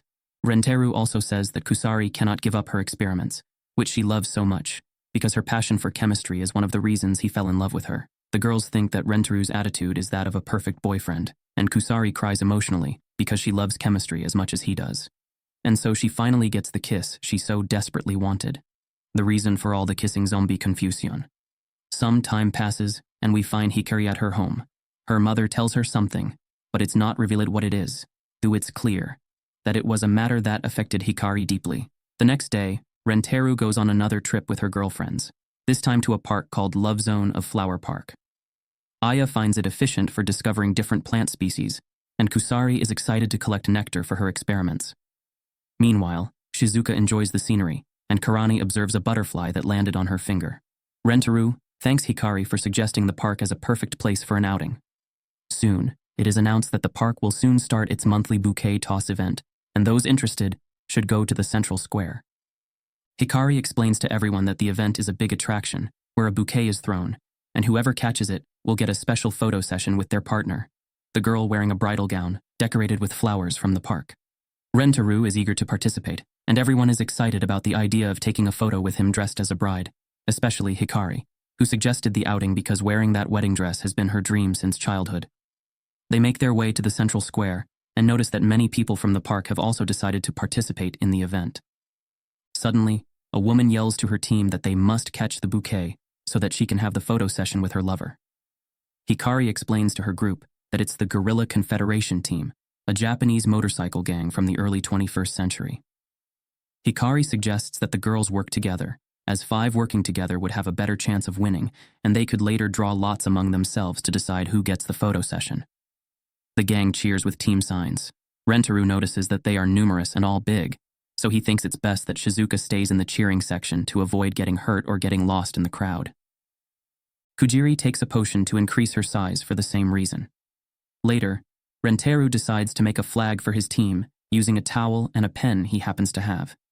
He writes the team's name, Rentaru Family, making all the girls blush at being called his family. They prepare for the event, and the gang's cheering section is enchanted by Shizuka's cuteness.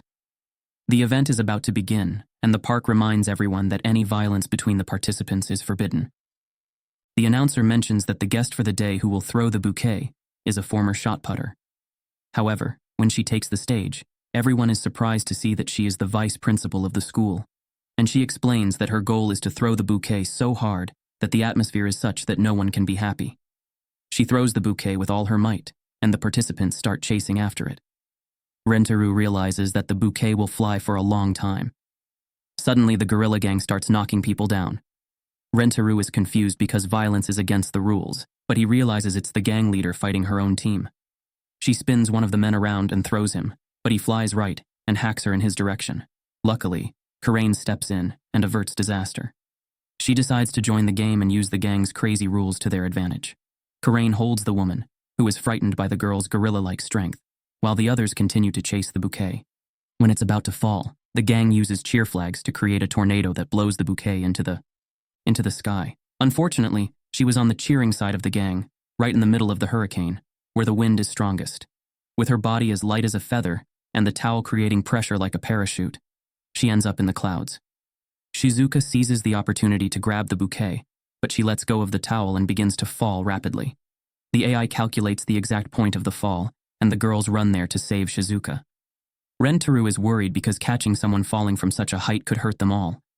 Fortunately, none of them gets hurt thanks to their bodies, which fortunately act as airbags, throwing Shizuka away with less impact than if she had fallen directly to the ground. He runs and manages to catch her in time, saving the girl and making the Rentaru family the winners. The woman of the gang complains about losing, but Karain thanks her for the fight, making the woman emotional. Next, they celebrate their victory, and Hikari mentions that it's time for them to decide who will have the photo session with Rentaru. Luckily, she brought a lottery set with her. She starts shuffling sticks, and whoever picks the stick with the red mark at the end wins. But Hikari had arranged the whole situation. She knew the event, and that they would have to cooperate to win, and the winning stick had a small cut on the side, but it would be suspicious if she picked the stick with the red mark first. So her plan is for II to start the drawing. Since III is always looking for efficiency, she would grab the stick closest to her, and Hikari would shuffle with the right stick far away from III, ensuring that she could grab it later and secure the victory. Hikari feels guilty for cheating, but to her surprise, II thinks it's more efficient if everyone picks the sticks at the same time, completely ruining her cheating plan. Hikari thinks she lost, but then she realizes that all the girls were sad about the result, and when she looks at her hand, she sees the stick with the red mark. In other words, she honestly won in the end. Hikari is overjoyed that her childhood dream has finally come true. However, Kuzuri starts to act like a child, as she really wanted to have a photo session with Rentaro. Rentaro tries to console his girlfriend by saying that they can come back next month for the event, but this makes Hikari think that another girl should go in her place so that she and Rentaro can have good memories together. So Hikari gives up the victory, surprising everyone by giving up something as special as this moment. Kuzuri is moved by her actions and hugs Hikari, thanking her for everything. When she calms down, she says that she doesn't need the photo session because she loves her as much as Rentaro does. So it would be nice if the two people she loves would take the photos. Hikari then has the idea that they all go to the photo session together. Kurain questions it, since they always take photos together, and this was her chance to have a photo only with Rentaro. However, Hikari insists on her idea, and so she fulfills her childhood dream of wearing a wedding dress next to someone she loves along with all the other girls. Later, as they wait for the photo to be printed, Hikari thanks Rentaro for making her dream come true. She says that every day since they met has been filled with happiness. Rentaro also expresses his gratitude for everything, and Hikari asks if she can make a selfish request. He replies that she can always ask for anything, but the girl asks them to part. That made no sense at all, so while Rentaro changes out of his groom attire, he decides that they need to have a better conversation to understand why she wants to break up. However, when Rentaro goes out to look for Hikari, a woman from the park explains that as soon as she handed the photo to her, the girl left because her car was already waiting for her. Kuzuri thinks that Hikari must have had an emergency with her bladder, and Kurain responds that Hikari is not like her. Kuzuri questions that she's not the only one who uses the bathroom, and the girls begin to argue about it while Rentaro tries to call her. The girl doesn't answer the call, and Rentaro thinks that the only possibility is to find her address in the envelope she sent him out of nowhere, containing various sensual photos. Rentaro manages to find the address and goes to Hikari's house. He is impressed by the place because his girlfriend lived in a mansion that looked more like a painting. Then he sees Hikari near the window of her room and starts calling for her. The girl sees Rentaro and quickly tells him to be quiet and duck to hide from the guard. Rentaro manages to hide in time, and his cell phone rings. He answers it and realizes that it's Hikari from the landline of her house. She says they don't have much time and asks him to be brief. Rentaro then says that he would never accept a separation without knowing the reason. Hikari says that she does not feel the same and asks him to accept it and move on. However, that was clearly a lie, and Rentaro says he will not leave until she tells him what really happened. Hikari realizes that he won't give up and confesses that her mother found out about their relationship, including the fact that Rentaro has other girlfriends. She tried to explain that everyone was really happy, but her mother didn't accept it. She took Hikari's phone, transferred her to another school, and planned a day without even telling her where they were going to live. Rentaro thinks the whole story is crazy, but Hikari explains that her mother never cared about doing crazy things with the power of money. Even if a miracle happens and they meet again, her mother will keep them apart as long as it takes. She then says that she told the truth and asked Rentaro to accept it and leave, because they had no other choice. At that moment, her mother enters the room and closes the curtain. She picks up the phone and tells Rentaro never to come near her daughter again, pointing out that she has the power to crush an insect like him whenever she wants. He hangs up the phone and starts screaming for them to hear. However, the security guard appears and tries to force Rentaro out. The man realizes that he is Shakira's boyfriend and says that her mother has made it clear that he is not to be let in, telling the boy to give up because there are many things in the world that we can't change, especially for a kid like him. Meanwhile, Hikari's mother scolds her for having already made it clear that she is not to speak to Rentaro again and threatens to send the boy away where she will never see him again. Hikari begs her mother not to harm him and promises never to disobey her again. Her mother is happy with her decision and pretends that she is doing this for her own good. The woman hugs her daughter and thinks that she will never give her precious flower to a fifth-grade insect, and anyone who approaches her must be determined. Rentaro, with no other choice, leaves heartbroken, remembering everything he heard in Hikari's house. He thinks that he was just a kid and didn't have the power or the money to change the situation. Suddenly, he looks down and finds a 4-leaf clover. This makes Rentaro remember how it all started and everything he experienced with Hikari. And so he hatches a plan. At night, Rentaro explains to the girls what happened. They are all worried and think that there is nothing that can be done. Rentaro then says that he decided to infiltrate the mansion and get Hikari so that they could escape together. The girls try to say that it was too risky because their mother is incredibly rich and would surely find him easily, with zero chance of success. However, Rentaro says that even though he doesn't know how long they can run away, he couldn't just ignore Hikari's sad look, and that's why he had to bet that the two of them would be able to leave the city that very night. So Rentaro promises that he will come back for everyone one day and asks if the girls could wait for him, hoping for their understanding. Karain is the first to question it, since they don't know how long they have to stay away and if they can come back at all, so she can't just wait. Rentaro thinks that Karain will end it, but in fact she says she'll go with him, ready to run away from home. They all say the same thing, and Ai says they can increase the chance of success by 0.01% if they work together. Rentaro tries to say that it's not such an easy decision, but he realizes that the four have already made up their minds, because they all love Hikari just like he does. And so they make their way to the mansion to save the girl. After jumping over the wall of the mansion, everyone is impressed by the place and uses the noise of the fountain to go unnoticed. However, Rentaro warns them that the mansion's security is tight, so they must be careful. And so the members of Rentaro's family set out to rescue Hikari. However, since the girl is still without a phone, Rentaro thinks of throwing a rubber ball at his girlfriend's window to get her attention. The plan is for her to come down with a rope, but he misses the window and loses sight of the ball. The group starts looking for it, and Karain finds it with a house cat playing with it.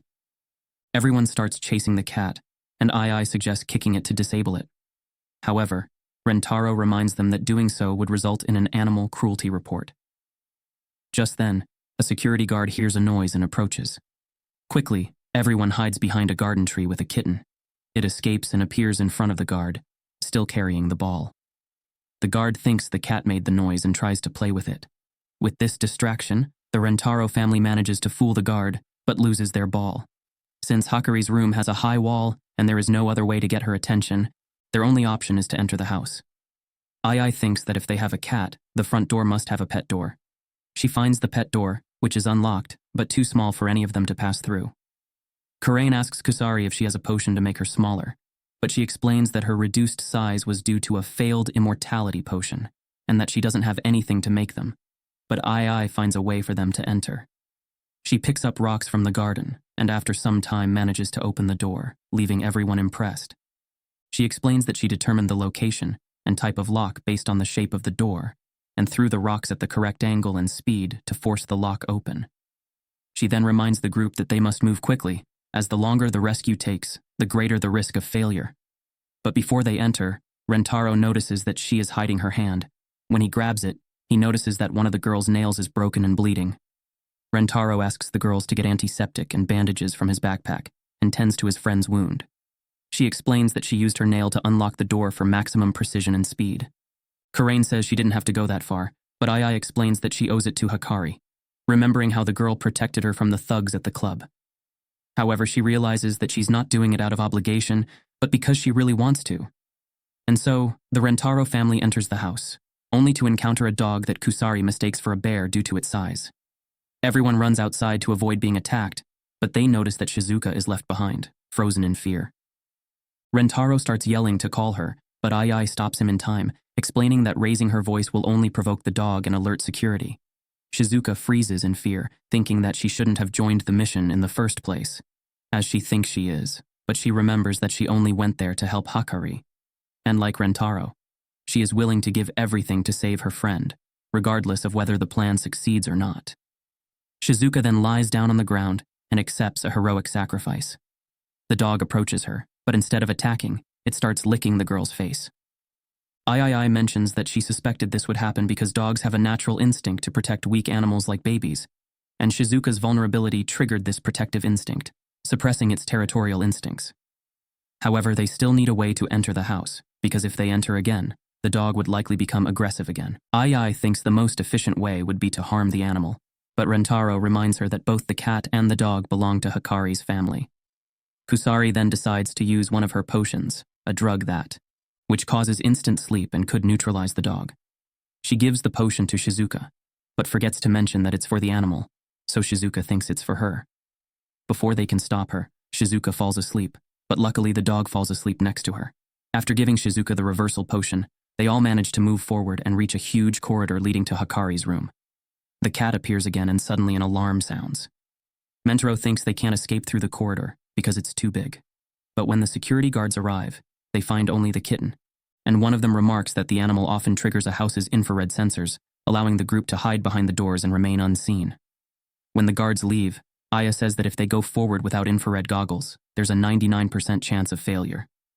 Kusari then takes out a card and pulls out one of her potions, explaining that it's an eye drop that grants infrared vision. Mentaro agrees to use it immediately, but only after applying it to his eyes does Kusari remember to mention the side effect. The drug causes temporary total blindness, allowing the person to see only infrared light. Kure notices the letter Kusari took the eye drops from, but the girl quickly snatches it out of her hand and tries to hide the envelope. However, Aya sees the address in time and explains that the letter was addressed to a foreign research team with a large pharmaceutical laboratory. They remember that Kusari had dedicated herself to a potion to apply for her research team and realize that it was the eye drop. In other words, she gave up her dream to help Hikari and would miss the deadline to submit her experiment. However, Kusari explains that even after causing problems with her potions and tantrums, Hikari remained her friend and became more important to her than any research team. Everyone loved Hikari and was willing to do anything to help her. Next, the eye drops start to work, and Mentaro sees the infrared sensors of the house. Still, he notes that there are so many that not even Tom Cruise could get through.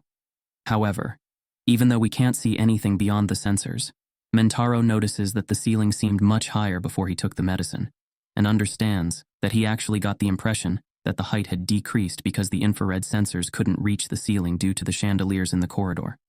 In other words, all they had to do to get through was climb high enough. But the corridor was too long to be climbed, but Aya notes that if two strong people worked together, it would still be possible to climb the corridor. Everyone starts to look at Karain, since she is the only one besides Rentaro who is strong enough for this task. And so the two are tied together with a rope to help them synchronize, and Rentaro is confident that they will succeed because he trusted in his girlfriend's shenanigans. With much effort, the two manage to climb high enough to be above the sensors. Then they start to cross the corridor, passing near the chandelier. However, Karain starts to get nervous because Rentaro's cheek is brushing against her stomach, even though he didn't notice it, since he couldn't see anything except the sensors. After a while of strenuous effort, the two finally manage to cross the entire corridor. Then Rentaro instructs the other girls to hide in the garden and prepare for the moment of escape, promising that they will return with Hikari. Next, the two find Hikari's room, and when they open it and see the girl crying with the photo they took together in the park. Suddenly, an alarm sounds, as the door to her room has been equipped with an alarm to prevent an escape attempt. Rentaro wonders who would do such a thing to his own daughter and tells the three to flee. But they are already surrounded by guards and have nowhere to run. Meanwhile, the other three are hiding in the bushes and are worried when they hear the alarm. Suddenly a guard arrives, but they manage to divert his attention by making cat noises. Inside the house, Rentaro and Karain talk to Hikari's mother while she remains alone in her room. She feels guilty for making her boyfriend waste his life, trying to make her happy in vain, because her mother would never give up on separating them and he would never give up on her. Meanwhile, her mother, Hikari, introduced herself to them and explained that she was letting them roam freely because they were friends of her daughter, but she made it clear that they would be restrained if they tried anything suspicious. At that moment, Rentaro had no choice but to ask for permission to go out with Hikari, promising to make her happy. But for Hikari, that was just an empty promise. To make Rentaro understand her reasons, she tells him that she was in her second year of high school when she gave birth to Hikari after losing the love of her life to an illness. She explains that she needed a reminder, something to prove that he existed, and that's why she had the best medical care during her pregnancy and risked giving birth despite her young age. Ahari, like her daughter, is blinded by love, convinced that love is the only way to a happy life. But with the loss of her beloved, she was alone until she became a mother. Therefore, she devoted her entire life to raising Hikari. Although she loved her daughter dearly and saw her as a ray of hope, Ahari could never fill the void left by her lover, and not a day went by without her wondering if this was the happy life she had dreamed of. She explains that this is why she forbade their relationship, because she didn't want Hikari to experience the heartache of regret, and she had to make sure that her daughter wouldn't be disappointed when she realized that the happiness she wanted wouldn't come from a boy who dated 5 girls at the same time. But she knew that Hikari wouldn't realize this on her own, just as she hadn't realized it in her own past.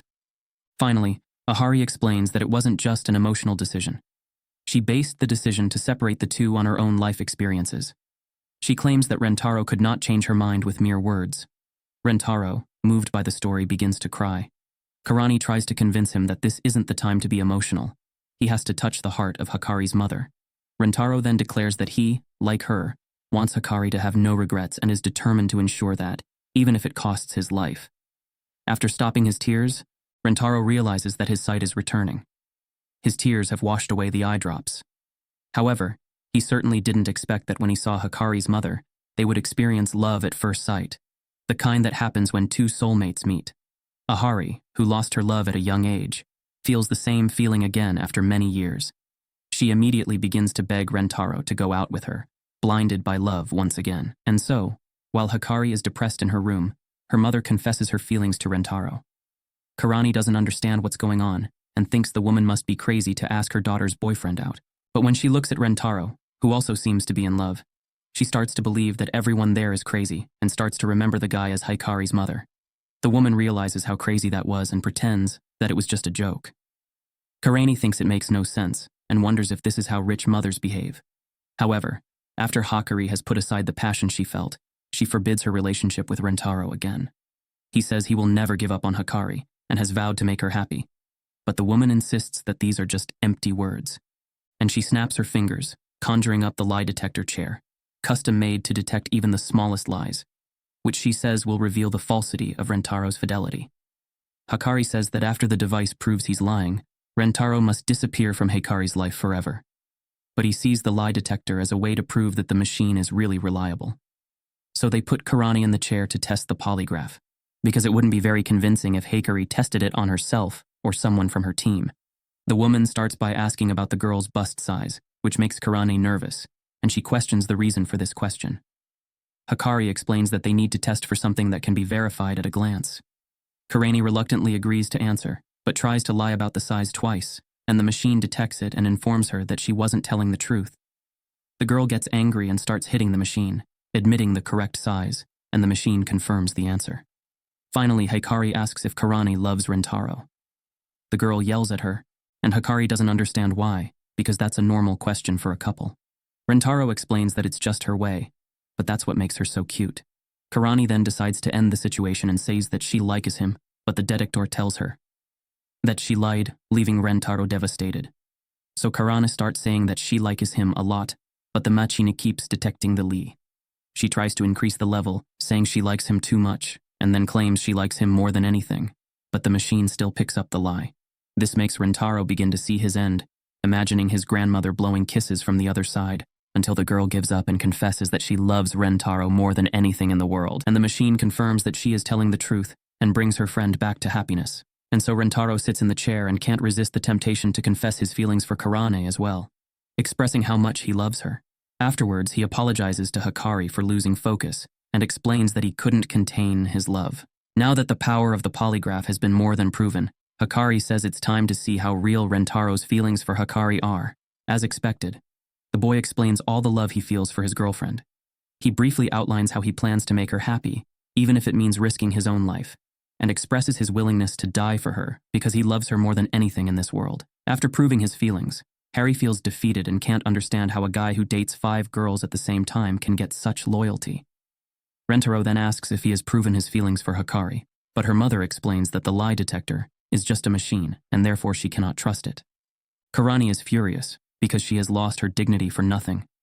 Suddenly, one of the housemaids appears, frantically warning that Hikari is about to jump out of her window. The 3 are in tears, and Karani quickly tightens her grip on Harry's neck, threatening to harm the woman if any of the guards try anything. Rentaro panics, knowing the girl could snap her like a twig, but Karani tells him to hurry and rescue his friend and for them to flee as far as possible.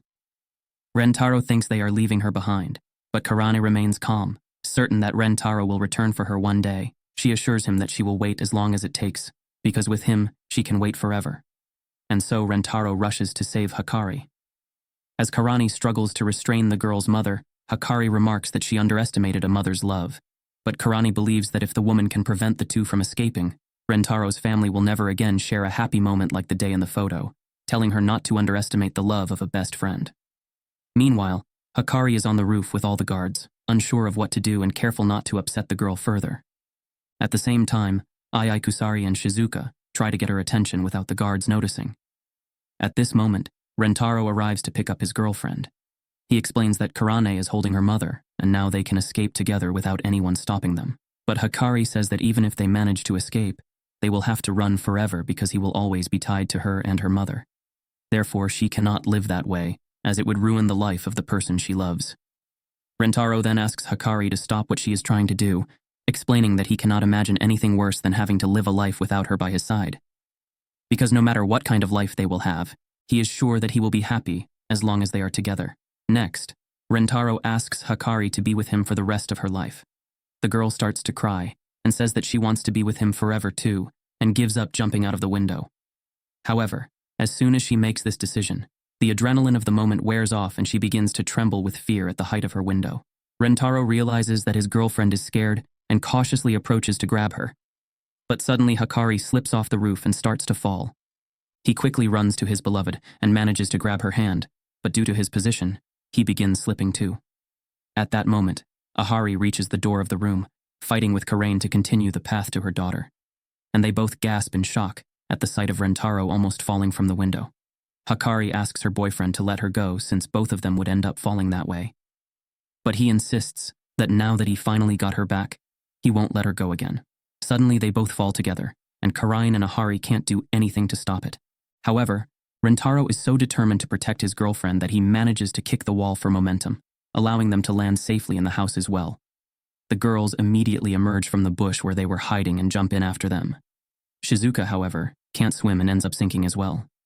Kyuzuri swims to her, pulls the girl out of the well, and starts to remove the water she swallowed, while Aya saves Hikari and Rentaro. After the danger has passed, Rentaro hugs Hikari and expresses how happy he is to see her well. Just then, Karain and Ahari appear. The woman is relieved to see her daughter safe, but Karain has a different reaction. She approaches and slaps her friend for thinking about jumping out of the window. Then they both start crying, and Rentaro comforts his friends. Ahari approaches him and says that if he hadn't fallen into the well, he would have died. But Rentaro reminds her that he promised to make Hikari happy, even if it meant losing his life. And so the woman finally believes that he was sincere and that his every word was true. She allows Rentaro to continue his relationship with her daughter and asks him to take care of Hikari. Rentaro begins to think that everything Ahari did was to protect her daughter, willing to be hated by her to protect her. However, he realizes that this way the woman would only have sadness because she would be alone. So Rentaro promises to make them both happy, explaining that he also wants Ahari to live the life she dreamed of. Ahari is surprised and asks if this was his answer to her confession, while Hikari is confused and asks when her mother confessed to her boyfriend. And so Rentaro gets another girlfriend, which makes Ahari ecstatic, while the other girls look at the situation in disbelief. Later, after the whole issue is resolved, they all enjoy themselves together in the mansion's bathtub, followed by a pajama party.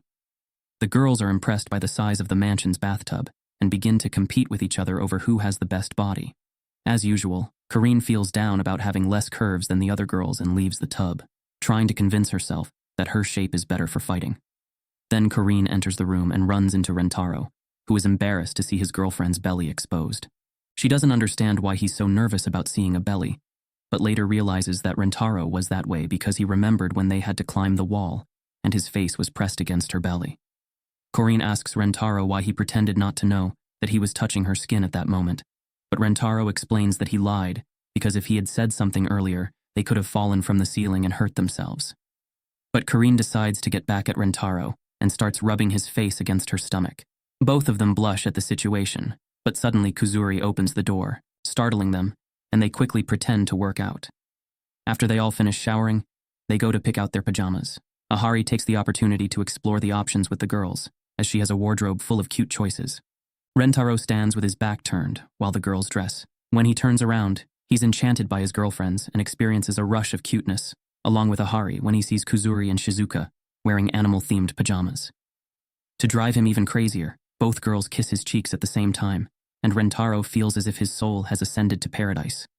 Later, Ahari feels a bit unwell and goes to get a glass of water with Rentaro deciding to accompany her. On the way, he asks if she's okay and she explains that she's too old to get so excited. Rentaro reassures her, saying they still have a lot of fun things to do together. However, this only reminds Ahari of something she has wanted to do for a long time. A little embarrassed, she asks them to go to her room. And so Rentaro goes to Ahari's room while the other girls wonder why she's taking so long to get a glass of water. Hikari is worried about her disappearance when she suddenly hears her mother screaming. They all rush to prevent Ahari from cutting in line and doing something inappropriate with Rentaro. However, when they enter the room, they find Rentaro dressed as a woman and Ahari excited about his costume. The girls are also excited about the scene and thank Ahari for making Rentaro wear the clothes. However, He is extremely embarrassed when he realizes that all his girlfriends have seen him dressed as a woman. Shizuka and Hikari desperately search for the boy on the ground, but Ahari promises to bring him back to life with the prince so that she can awaken Sleeping Beauty with a kiss. Everyone is enchanted by this fairy tale moment, but after Rentaro wakes up from the kiss, he gets annoyed and decides it's time for him to take a shower. As soon as he leaves, Hikari and her mother decide to spy on the boy in the bathroom. Karin questions them, but Ai and Kusari are already excited about the idea. Karin finally agrees, even though she doesn't want to admit that she also wants to see her boyfriend in the bath. Shizuka is the only one who makes it clear that she disapproves of the idea because she knows that it will disappoint Rentaro. But Ai says that as long as he doesn't find out, no one will get hurt. So Hikari and her mother decide to hold Shizuka down and wrap her in a mat so that no one interferes with their spy plan. Hikari promises to send him back with photos so that Shizuka doesn't feel left out. However, Rentaro knew his girlfriends well and suspected that Ahari and her daughter might try to spy on him during the bath, so he decided to wrap himself in a towel. While he was taking a shower, he used the room above the bathroom to come down with Kusari to take a picture of that moment through the window. However, the glass was too foggy and she approached the glass to see better, making noise and scaring Rentaro, who thought she was a ghost. Kusari realizes she's been seen, and the girls quickly go back upstairs with her. When Rentaro looks back at the window, he doesn't see anything, but he's afraid of everything, including the drops falling from the ceiling, and decides it's better to hurry with his shower to get out of there. Meanwhile, Shizuka struggles to free herself from the mat because she thinks that if Rentaro sees the girls spying on him, he will want to be judged for it, which will make the girlfriends regret what they did and judge themselves, which will lead to the end of the Rentaro family. Shizuka thinks that she has to prevent this at all costs, but since she can't untangle herself, she decides to go on the mat herself and rolls to the other girls who are going up to the attic to find an alternative way to the bathroom ceiling, a better place for them to succeed in their espionage plan. But on the way, the girls are afraid that there might be a rat on that path. Ahari assures them that there's nothing like that in their house, but just then, they feel something pass them, making them all tremble in fear, unable to see that it was actually the house cat. In the bathroom, Rentaro hears screams coming from the ceiling and panics, thinking that he is being haunted again. Back to Shizuka, she tries to gather her courage to go down the stairs of the mansion. While rolling, the girl is trying to mentally prepare herself to continue her journey when the house dog appears and barks at her to get out of the way. Startled, Shizuka quickly rolls down the stairs, losing control of where she is going. As she rolls, the mat comes loose and she ends up in the bathtub of the house, startling Rentaro once again. The poor guy was already so scared that when he looks back, he sees another apparition and only realizes later that it's his girlfriend. Concerned, he approaches her, but just then, his towel falls to the floor, and Shizuka sees more than she should. She faints, and Rentaro quickly pulls her out of the water when his other girlfriends suddenly appear in the bathroom, complaining about the house cat. Immediately, Hikari invents that they were playing hide and seek, and they all go along with it, saying that they were just hiding on the ceiling to play. However, Karain accidentally mentions that they were trying to spy on him, revealing the real reason they were there. And so Rentaro scolds his girlfriends for trying to spy on him while he was taking a bath, while Shizuka dreams about what she saw in the bathroom. After the confusion, everyone plays cards together, and Hikari takes the opportunity to create a romantic comedy scene by discreetly touching Rentaro's hand. Karain questions the woman, but Ai thinks they should do the same. Suddenly, Hikari becomes silent and leaves the room, saying she remembers she has something to do. She asks everyone to continue playing cards, but Rentaro senses that something is wrong and follows Hikari to see how she is. However, he gets lost because of the incense and finds Ahari paying tribute to someone. Rentaro doesn't think it's the right time to interrupt, but remembering how sad Ahari seems, he decides to approach to offer his support and light incense as well. But as he gets closer, Rentaro notices that the person in the picture is a high school boy. Ahari explains that it is Hikari's father and the last man she loved. Rentaro apologizes for being there and pays his respects. Then he asks Ahari something. Rentaro explains that he doesn't understand why she chose to be alone if she regretted being alone, since he is sure that many men tried to get close to her. Ahari says she doesn't want to talk about it, but Rentaro insists on knowing the answer because even though he's only a teenager, he's her friend and should share some of her burden. So Ahari starts to cry and explains that she can't forget Hikari's father. Even after his death, she still loves him with all her heart, and that's why she doesn't have the right to love another man, because she feels guilty for falling in love again. Rentaro hugs Ahari and tells her that she doesn't have to forget her first love. No one said you can't love two people at the same time. Even if someone says otherwise, What is important is that they feel that the love is real and true. The only way to do that is to pour all the love into their hearts. Stocky asks her to let him know if she ever feels that his love for her is no longer real, and promises that he will do the same. The woman is moved by Rentaro's words and asks for a kiss. Hikari's father knew that he wouldn't be able to stay by Ahari's side for long, so he asks her to save her first kiss for someone who would swear to never leave her alone. Ahari explains this to Rentaro, but soon apologizes for her request and for getting so emotional. However, Rentaro pulls her close and the woman shares her first kiss with someone who would never leave her, just as her first love demanded. At night, everyone sleeps together with mattresses side by side, when Hikari gets up to lie down next to her boyfriend, making Karain think that her boyfriend was trying to win some kisses or something. At that moment, Rentaro wakes up, and Hikari explains that she only wanted to sleep next to him because she was afraid that she would never be able to be with him again. The boy kisses his girlfriend and agrees to hold her until dawn, as Hikari asks him to do. Karain eavesdrops on the conversation and decides that her friend has the right to this special treatment. But a few hours later, Rentaro wakes up and realizes that Hikari is no longer by his side. The girl has been making out with Karain, both of them dreaming that they are with him. So Rentaro takes advantage of being awake and decides to go to the bathroom. But on the way he meets a boy and recognizes him as Hikari's father. The boy accuses him of kidnapping Hikari and his daughter, but Rentaro remains calm and calls him his father-in-law. The boy is surprised that he is not afraid, as Rentaro was terrified when he thought his girlfriends were ghosts. Rentaro admits to being afraid of ghosts, but explains that he was not afraid to meet Hikari's father and the man Hikari loved, because he is surely a kind person. The boy is disappointed and mentions that he wanted to threaten Rentaro, saying that he would be cursed to death if he didn't make them happy. But Rentaro says that there is no need for threats because he will do everything to make them happy. The boy says he believes Rentaro because he has taken care of her for 16 years, and in that time, many men tried to get close to her, but none showed as much dedication as he did.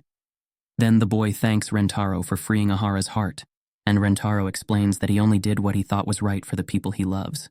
The boy then says that with him taking care of them, his spirit could find peace and leave one day, but Rentaro asks them to take care of the girls together.